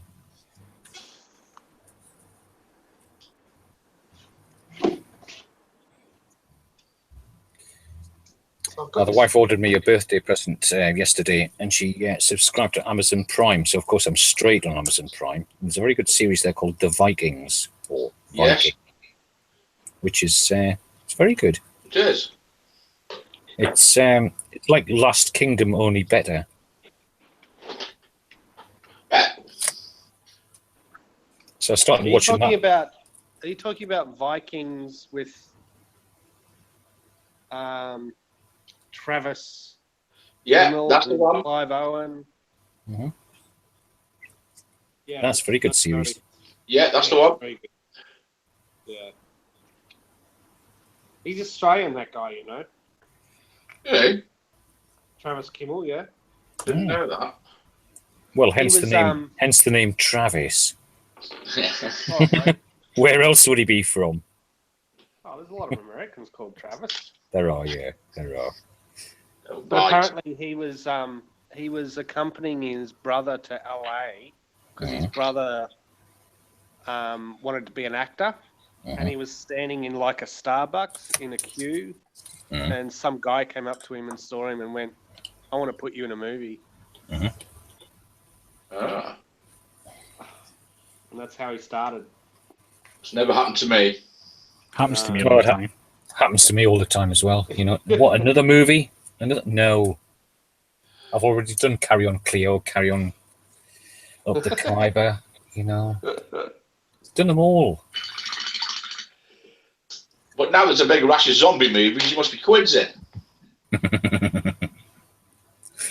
If I think you're missing out on this one, David. Basically, I look like Charles Hawtrey. Who's that? He's the one who plays Private Whittle in Carry On Up the Khyber. Right. All right, That so means that's who I nothing. look like. Right, okay. Well, look up Carry On Up the Khyber and look up Private Whittle, and that's me.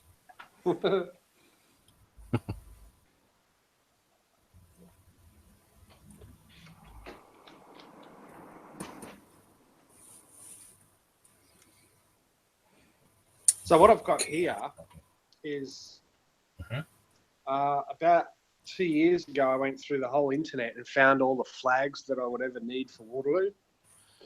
Right. Yeah. So all the regiments and flags and everything that I need for all three armies I printed out. I resized and printed out on a printer at work. Yeah, that's how I do it as well. When I finish a unit, I just print out the flags. I don't print them out. I just cut them out. Do you go to napflags.com, which has got the entire Waterloo series of flags on there? You've got Yeah, I think that's where French. I got them from. Yeah, Or I got it's a great site. Yeah. It's a very good site. Yeah, and I just resize them and print them out on paper and glue them onto the standards, and they look great. Yes. That's what I've just done with my American Civil War flags. Right.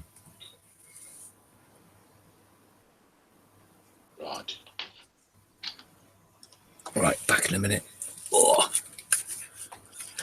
I don't have any flags. No. Although, to be fair, my Polish Shermans do have flags. Yeah, it's a bit red and white and boring though, isn't it? No, well, yeah. I mean, the command tanks, red and white, but the other ones have got colours on them. I basically used the flag chart for the early war Polish cavalry squadron. Yeah, that would work. Very cool.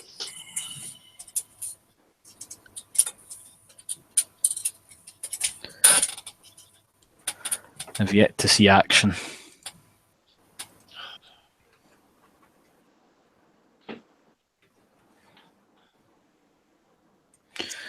And I still haven't any idea what it is on this guy's arm.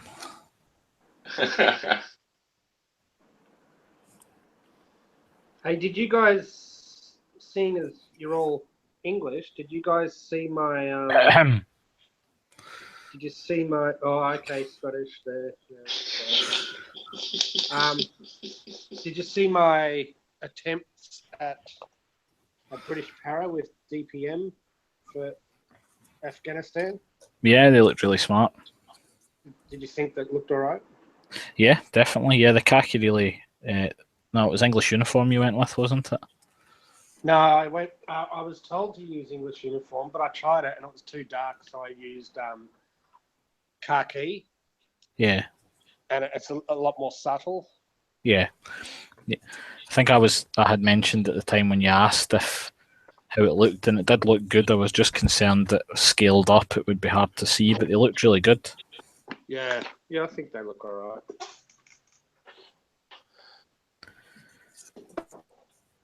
It's definitely a period I could be tempted to do myself quite easily.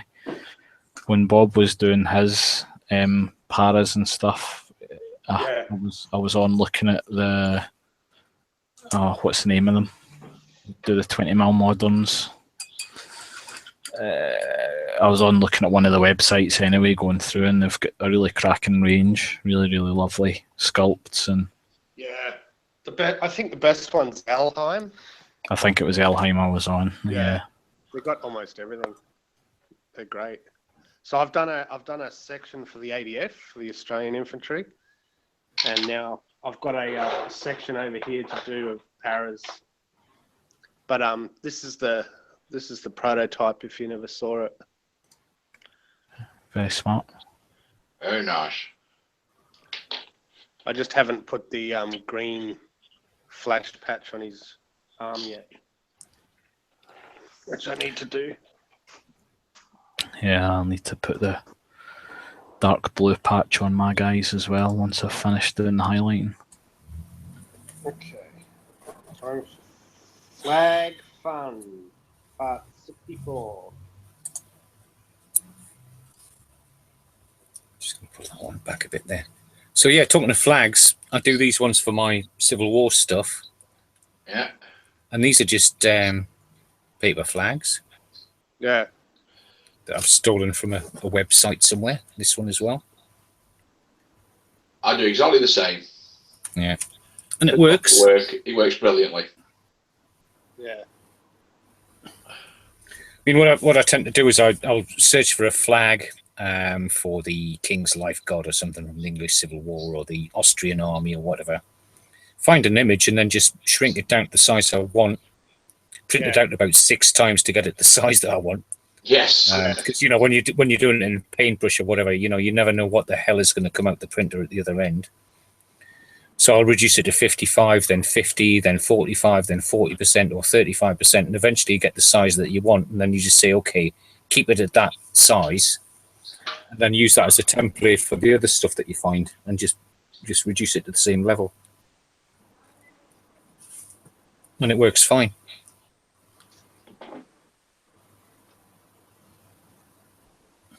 Yeah, no, I do it with all my scales.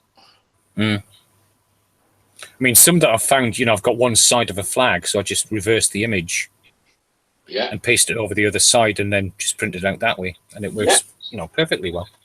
Ditto. Take on some of the harder ones. I've got a Persian Napoleonic flag. I could find one side, and it wasn't even a very good picture. And just tinker about with it, don't you? And I'm no good at things like that, so it's pretty straightforward, and I love it. Nice bit of history. Yeah. Spend a couple of hours on Google Images finding bizarre flags. Now, it does help if you've got a colour printer, which is usually at work. Yeah, mine's at work. I haven't got a printer at all. I just use work one. Yeah. Wait till lunchtime when the secretary's gone for lunch. Sneak down. Flags, entire rule sets, tons of stuff. Pictures of bricks, sheets and sheets and sheets of bricks. Yeah, do all that.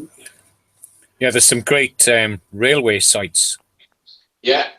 Where you can get all the brick paint and stuff and tiles for roofs and things as well. Yeah, there's a site called Paper Brick, I think it's called. Yeah, I go to that one. Yeah, that's pretty good. I like To not get quite expensive if you're having to pay per brick. that. Shut up. You sounded awfully like my wife there, Martin. Did I? Quite scary. So, Martin, what do you do for your buildings? You make buildings, I assume? I do. I actually use, because we also get rid of a comedy amount of ring binders. Mm. And I use the covers off ring binders to, and I just cut the plastic off, and the card's really good. Right. And then I just generally hot melt glue them together, and I have some square bits of wood, the cheap stuff from Wilco. I'm gonna say. Yeah. And then so my computer just run out of battery, so I just tinker with things, and then I just build it up from there. And I make most of my own, and I have a wide variety.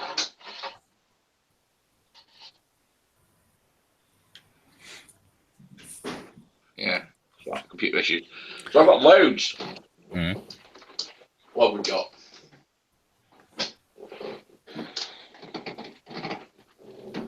Well, at the moment, I'm looking at a picture of Yuri Gagarin. Yeah, that's me. Who I assume is you, yeah. Yeah, that's my. I know an artist would be the phrase. Mm. I make also. I've got some Japanese type ones. Mm. I make them. They work quite well, and then just terraced houses and things. They're all packed up in the other room at the moment because I've got this. We're having a big, very British Civil War battle with the club. Mm. So all my buildings are all kind of packed up in a big box. But yeah, I quite like making buildings, and then you just paint them in. I either paint them in sand and paint to make them look like they've been pebble dashed, or put brick on. The problem with the brick sometimes is the sheets are never quite big enough, so you end up with a join line. I have to go over that in pencil. But it generally works quite good. And then roofs are just a pain in the arse. I tend to just put shingles on. It's easier. Well, this is what I do for my buildings. So you see all those little Tudor cottages there? No. You don't see it yet? I can't see you at all. Which one? Oh, I've got I don't know which one you are. I'm the archer. That's it. I can see you, Gary. You can see me. Yeah. All I can see is your archer figure. Right, well, I've just turned them off. You might have to refresh. Yeah.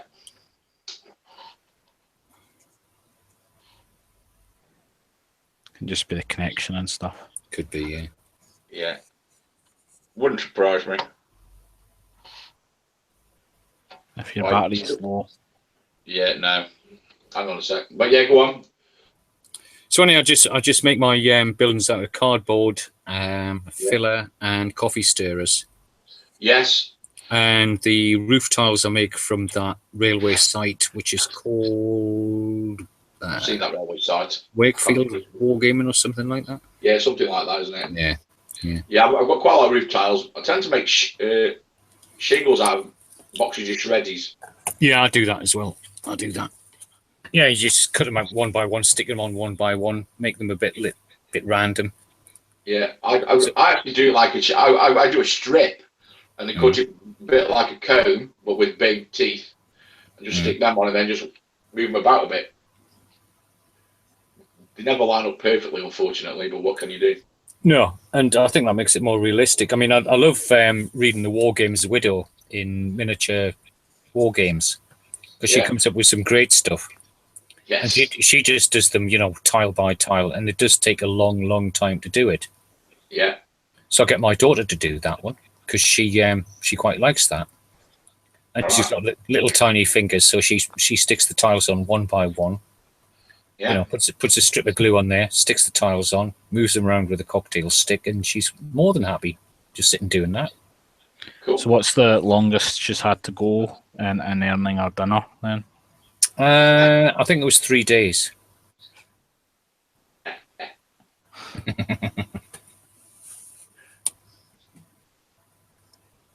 No, she quite enjoys it. I mean, I enjoy it. It's very liberating and it's very relaxing. You know, sticking on roof tiles like that, and it does look damn good when you paint them up and get it all done. Yeah, and you know there's always a white bit.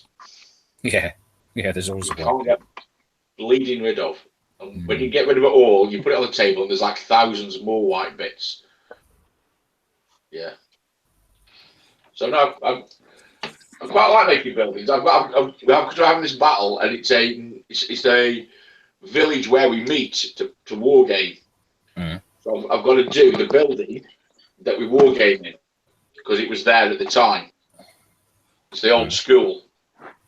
So, and all I've got is a drawing from the front because I've never taken a picture of it. So it's going to look nothing like the building at all. Use Google Street View. Yeah, I've had to go. I've got pictures, and it'll be okay from the front. I'm a bit just concerned about where else, but I'll survive. But yeah, we'll have to play more. The problem is the size of it. I'm not quite sure how big it is. Feels about 40 foot from one end to the other, but that's massive because that will be 6. I'm not quite sure what I'll have to do. I can't do the maths tonight in my head.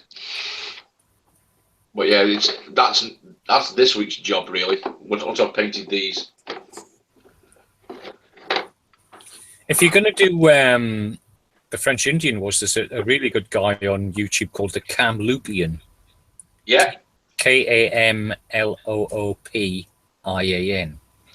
and he does some wonderful colonial buildings, just made out of cardboard. Yeah. And he's absolutely bloody amazing. He's a bit of a backwoodsman. I wouldn't say he's a strange guy, but I find him very entertaining. Yeah. But he really does some really good stuff on making scratch-built buildings for that era. You know, he's making fortresses, he's making stockades, he's using things like kebab sticks that he's found in his garden. Yeah, I do that quite a lot. But I mean, the things that he comes up with are absolutely phenomenal, you know. And it's the materials that he's using and the techniques that he's doing is what entertains me and intrigues me. Yeah. He does very, very well. Now, I'm famous for being a bit of a beachcomber, and I'm always taking the piss. I go around. I'm always picking up bits of stick. Yeah. Things go. Oh, that looks interesting. I'll give that a go. It all makes kind of take the piss. Yeah. Well, this is what I've just picked up on the way home tonight. Yeah. A lollipop stick. Yeah. Just random bits of stick. Always good. Yeah. And Gary, you should post that link. What, for the Kamloopian? Yeah. Yeah, he's great. He's very good. Let me just find him. Hey, how are you guys? Not bad, mate.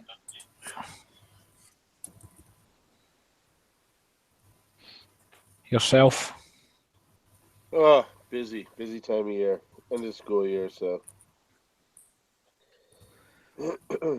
Yes. Our students graduate Sunday, so should calm down after that.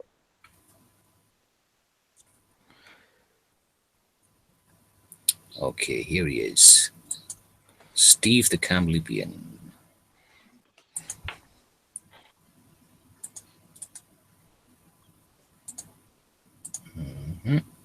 Okay, let me put it in the chat. He hasn't done videos for a little while, like 4 years. The stuff that he's left up everything that he's done. I'll give it a look. There you go. Put it on the Facebook page, Gary. Yep, I'll put it on the chat and I'll put it on the Facebook page as well. Good man. But yeah, he's great. He's like the terrain tutor, but only more down to earth. All right. And then I buy quite a lot of resin ones because they're cheaper than MDF ones, which is weird. Mm. And then some of them, you can buy a nice big building for like a tenner. I think it's keeping the getting the sharks to point the lasers at the right places is the tricky part with the laser cut stuff. Yeah. I'll put one of his videos up there, and if you go to his channel, then he's got loads of stuff on there. Ah. I'm not sure which state he's in, but he's got this garage where he sits there and just makes his terrain, and basically what he does is make terrain.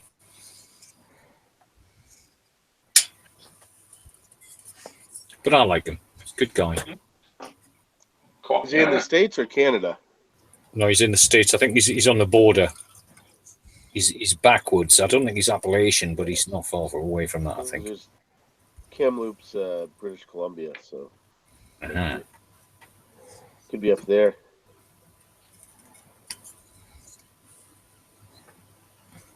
I quite like making terrain. I'm going to try. This is something we talked about in the club in one of those piss-taking moments. I'm going to try and make inflatable hills.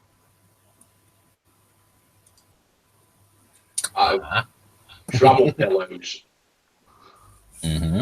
Because it's quite firm and they've kind of flocked. They're textured. Mm-hmm. So you can cut one in half and glue half of it down to see if it still blows up. It's only like £1. And hopefully they're not too square and get inflatable hills, and then that makes life easy. You can corner the market on inflatable hills. I should think so. It's not like that, I mean, if you support a head, it should be quite strong.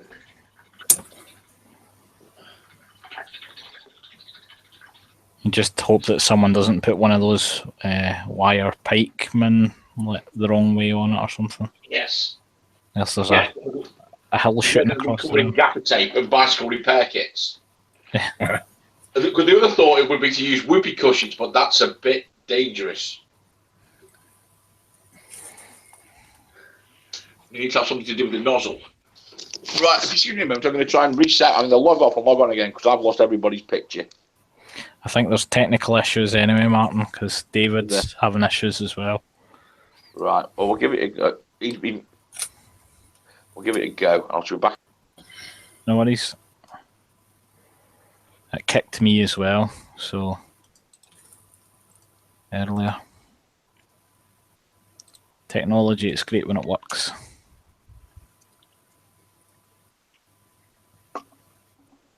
Now, that Kamloopian guy I used to watch about 3-4 years ago, and I really appreciated what he was doing, but he's sort of gone offline now and given up. But he's left his videos, so God bless him. But yeah, he was one of the inspirations for me. Him and Blusher 1815 Red were the first two that I watched. There you go. The thing is, it's the internet, so he could just have decided to stop posting, or he could have died. Or he got married. Or he got married. Or he got married, yeah. Yeah, that'd do it. Yeah. You know what these American wives are like. Mm. I know what the British ones are like, and I've had 2 of them. Glutton for punishment. I know. I've said it before and I'll say it again, I'm addicted to the wedding cake.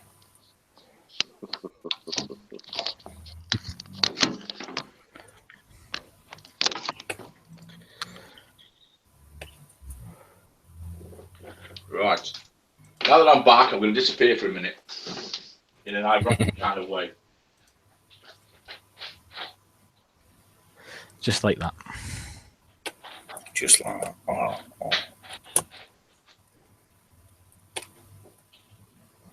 What are you working on, Bob?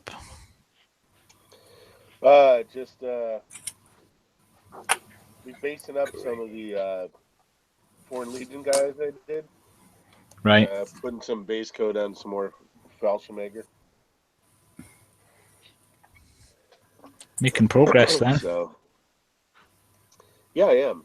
It's last month or so I've been so busy with work, but come Sunday it should calm down once the kids graduate and we'll get our lower mids and upper mids. They have one more week of testing and then they're out of there for the summer. So it'll just be to get my son to his graduation line. And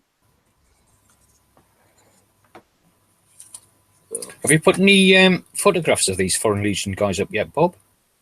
No, I just haven't had time. We've had some pretty weather, so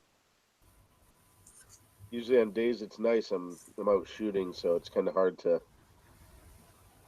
I plan to. Because I'd like to see those. This time I'd actually get some based in the whole deal before I post them. Mm-hmm. Late night crappy iPhone photo for you guys, but didn't do much to help my cause for what I do for a living.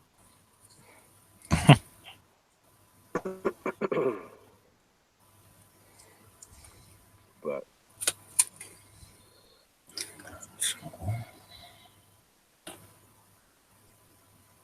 That was always the same issue Scott had, wasn't it? That he wanted to put a picture up, but he wanted it to be a perfect picture because that was his thing. yeah, I I should care more about that, but I'm kind of like, whatever.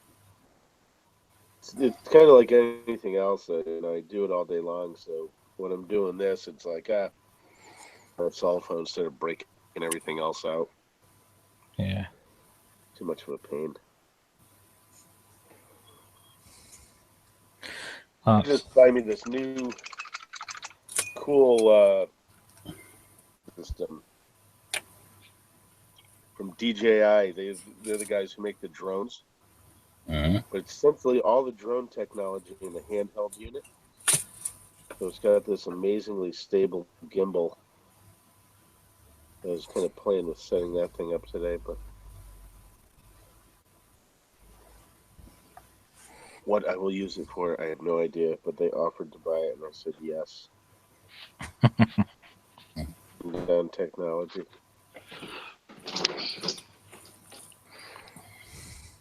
I can see them selling a ton of these units for a certain industry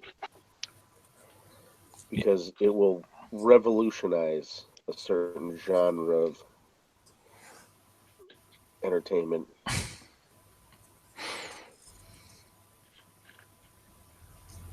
Oh, if only I was a younger man. Yeah.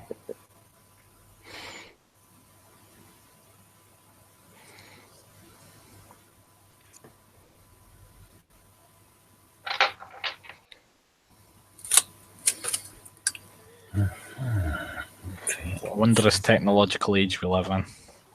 Yeah. Yeah. Yes, it is. Yeah, you have to use it though. Yeah, the technology. Yeah. Else it falls off, heals up. What's the... I mean, my kids use very little else than technology. That's all they do. You take the technology away and they say, what am I going to do now? Oh, yeah. Yep, absolutely. And I say, well, I sit in my loft and I paint soldiers. Yeah, but that's what you do. You make your own entertainment. You don't have the internet up there. Well, I do, for chatting around and things, yeah. Yeah. But we can only use the internet. That's all we have. All we have is the internet. Imagine that. Without the internet, we are nothing. Yeah. Which I think is got quite the thing sad. out of the box. There was a student who came by my office today. I was like, you know how to do this, right? And he's like, sure. Here's all the manuals. Here's the cables. Here's the equipment. He was in my office for like 40 minutes, had the firmware updated, everything else. I was like, thank you very much.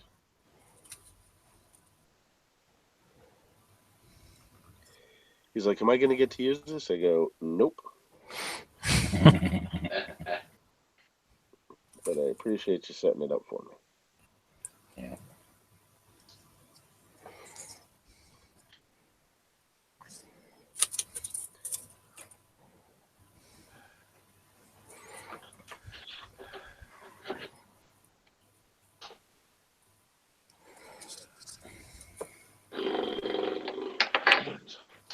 Well, I'm sure the same thing happened when the railways invented. You know, how the hell do you expect me to get that town on foot or on a horse?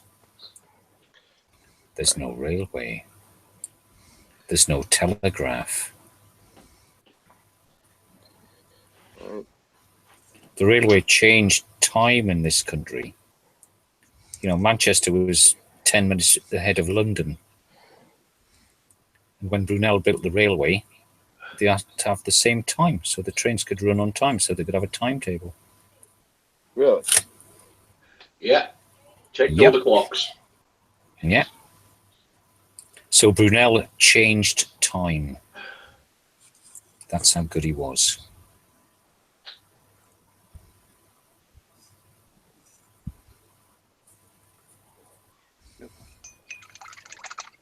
Excuse me, guys. 1 second.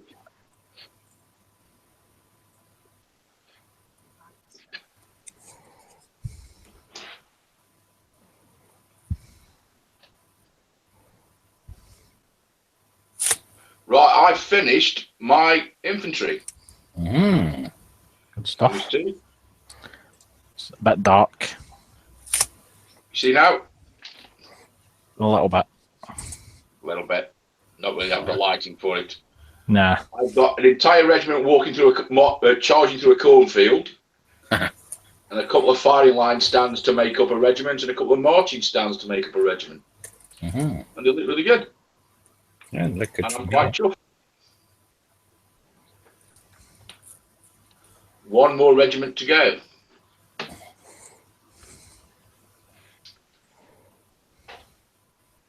Which, to make James happy, are the 79th New York. Cameron Highlanders. Pish. Chuckders. What? Fucking Chuckders. Yes.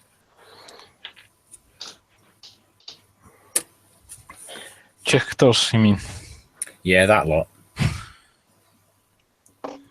I apologise to all our live viewers that I have not the correct pronunciation. Took me a couple of minutes to figure out what you were trying to say there, Gary. Yeah, okay. What does Chuckter actually mean in Gaelic? I've no idea. I don't speak Gaelic. Someone from the outland, someone from the countryside. The colonial overlords deem that my native tongue isn't one worthy of teaching me. See, we are good at some things. I think it means the country folk. That's why we had to step in and change the spelling. You guys spelled color the wrong way and all kinds of stuff. No, just use your safe word and step away. Yeah, an American's not a good person to be talking about colour. Is the Yeah.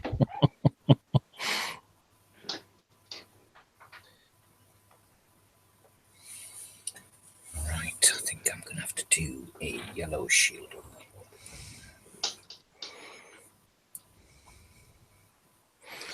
and how you could end up with aluminum out of aluminium is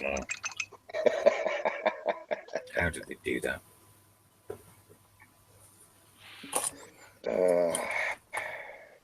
that always just seemed like a word to me that the guy, you know, was someone who was in the UK when it was invented and went back and he said, oh, they've invented this wonderful new metal. It's called aluminum.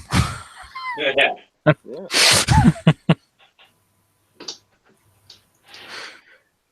Yeah, but it's an element though.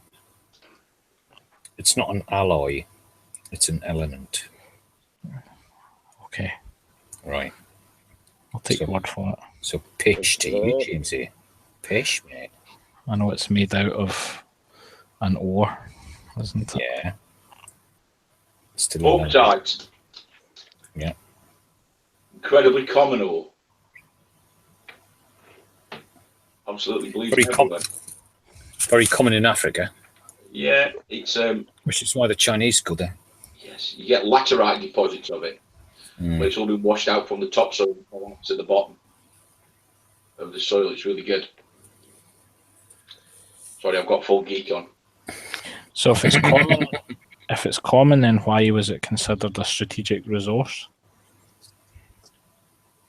Because it's, although it's everywhere, you need large concentrations. Otherwise, you have to dig a massive hole. Right. So the places where it's concentrated up, and therefore you just go and get it from them places. It's not common in places like volcanic Britain. type places. Well, it's here. There's plenty of it here. It's just difficult to get at. Yeah, and there's not a lot of it. And the thing is, during the Second World War, we needed a lot of it, which meant we had to use convoys to get it here, which meant that the U-boats would sink the convoy, so we couldn't build the bloody aeroplanes to bomb Dresden. Yes. Which was the point. Well, yeah, absolutely. So just go in woods and aeroplanes.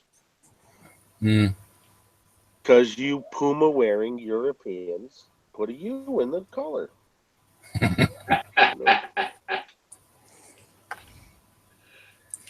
And you know the hats that they wore in the Second World War and the First World War. You know, the tin helmets that we had.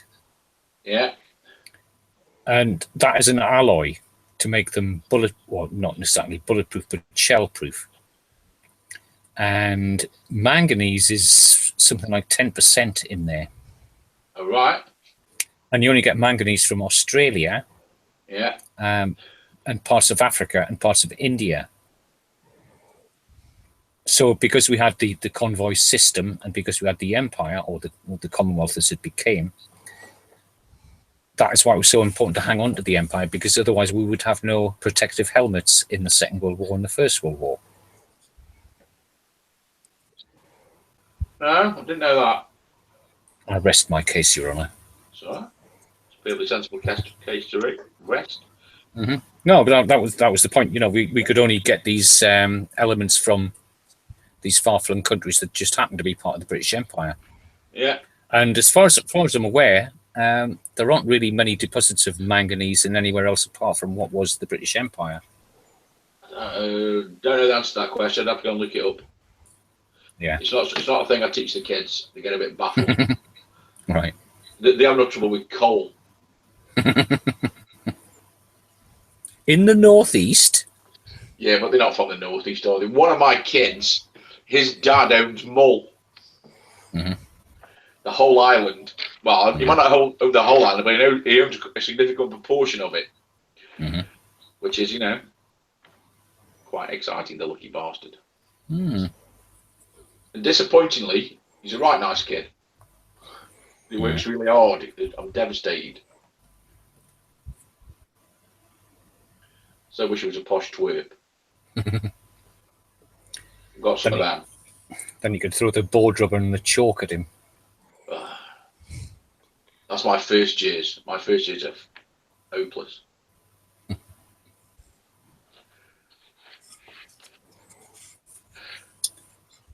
Great. Although on the upside, they keep getting arrested, which is nice. Mm-hmm. So they're not completely hopeless. It'd be better if they didn't get caught. Well, I don't think you've been to university until you've been arrested. Well, I managed. Yeah. I nearly managed to get a massive bollocking off the police. Right. So, Gary, your argument basically is saying the reason the British Empire kept indigenous cultures enslaved was so you could wear little tin helmets? Because that was the source of our products that would make us continue the war. Yeah. All those strategic minerals, really. It's not just tin hats. It's the reason why Japan went to war, because he got no strategic minerals. Yeah, and they also wanted things like K-POC, for example. And rubber. And without rubber, manganese, and tin, and iron, you couldn't make a protective helmet anyway. You know, we're very keen to keep Malaya after the end of the Second World War. Rubber. Very, very keen, because that was one of the main sources of our rubber. Yeah, but rubber's in nearly everything. Rubber's in an absolute boatload of things, isn't it? Mm. No rubber. But it was at the time. Wheels. Yeah. They also addicted an entire culture to opium for tea, right? Yeah. Yeah, that was one of the good things we did, yeah. I'm not quite sure if that's our worst or our finest, shall we? It's a very defining thing about the British. We will do the bad thing to maintain our habits, and our habit is tea. Yeah. English. Yeah. But yeah. What? Yeah, okay. I think you find the English with the United Kingdom when we declared war on China. And use Scottish troops. Yeah. You know, you always use Scottish troops, that's a given. We put them in the front line for a start. That's what they for. Exactly. If we can't find any Irish to go there. Yes. Or Welsh. Or Welsh. Or Australians, or New Zealanders, or Canadians. Or Canadians. Nepalese. Sikhs as well, don't we? Yeah, don't leave the Sikhs in the Indians. Yeah. Or when the going really gets tough, the Americans. Yeah. when the bottom's there reached. to bail you out. No, they just give us the money and the tanks and everything else. Yeah. Yeah, and we keep pushing until they join us. So we can send an Indian to the front line at Al Alamein. Yeah. To quote Churchill, the Americans do the right thing eventually. Mm. We missed out the Nigerians, the Kenyans, and the South Africans there as well. We did. Yeah. I think we probably missed out quite a lot. Jamaicans. When Britain. Yeah, Jamaicans. Yeah, when Britain stood alone. East Africans. Yeah. Yeah. Is anywhere we didn't own? No.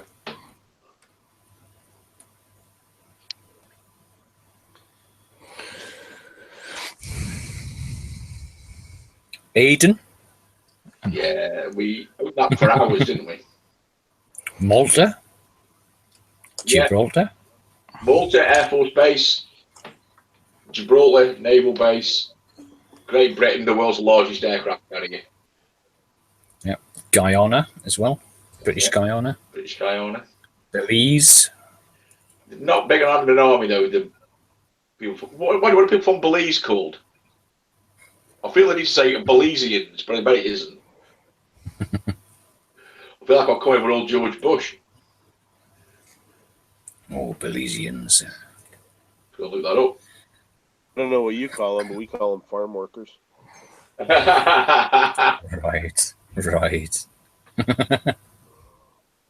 Or the guy you meet in McDonald's. Yeah. They're actually the only ones in this country we can get to do any real manual labor. Straying dangerously into politics there, guys. I know. Yeah, I'm not trying to, sorry.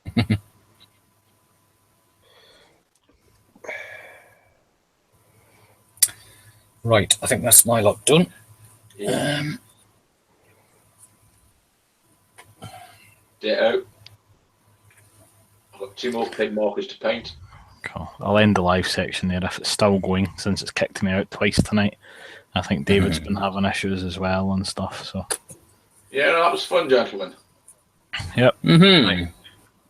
I'll do my spiel, which is that if anybody ever manages to watch a video and get this far, I would be impressed. But we do these live ones just so as people can see what our normal regular chats are like. So we have these things most nights of the week where we just hang out and talk this type of rubbish that you've heard tonight. But it's good for getting stuff done, as I've got 2 sticks left to highlight, and then I've managed to do all of these guys. So good progress for me as well tonight. And that's it. If you're interested in joining us, you can find us on Facebook as Miniature Modelling Mayhem. We've got a Google Plus group, or drop us a comment in the video and we'll get back to you. And that's good night from me. And it's good night from him. And it's good night from him. Thanks, guys. Adios.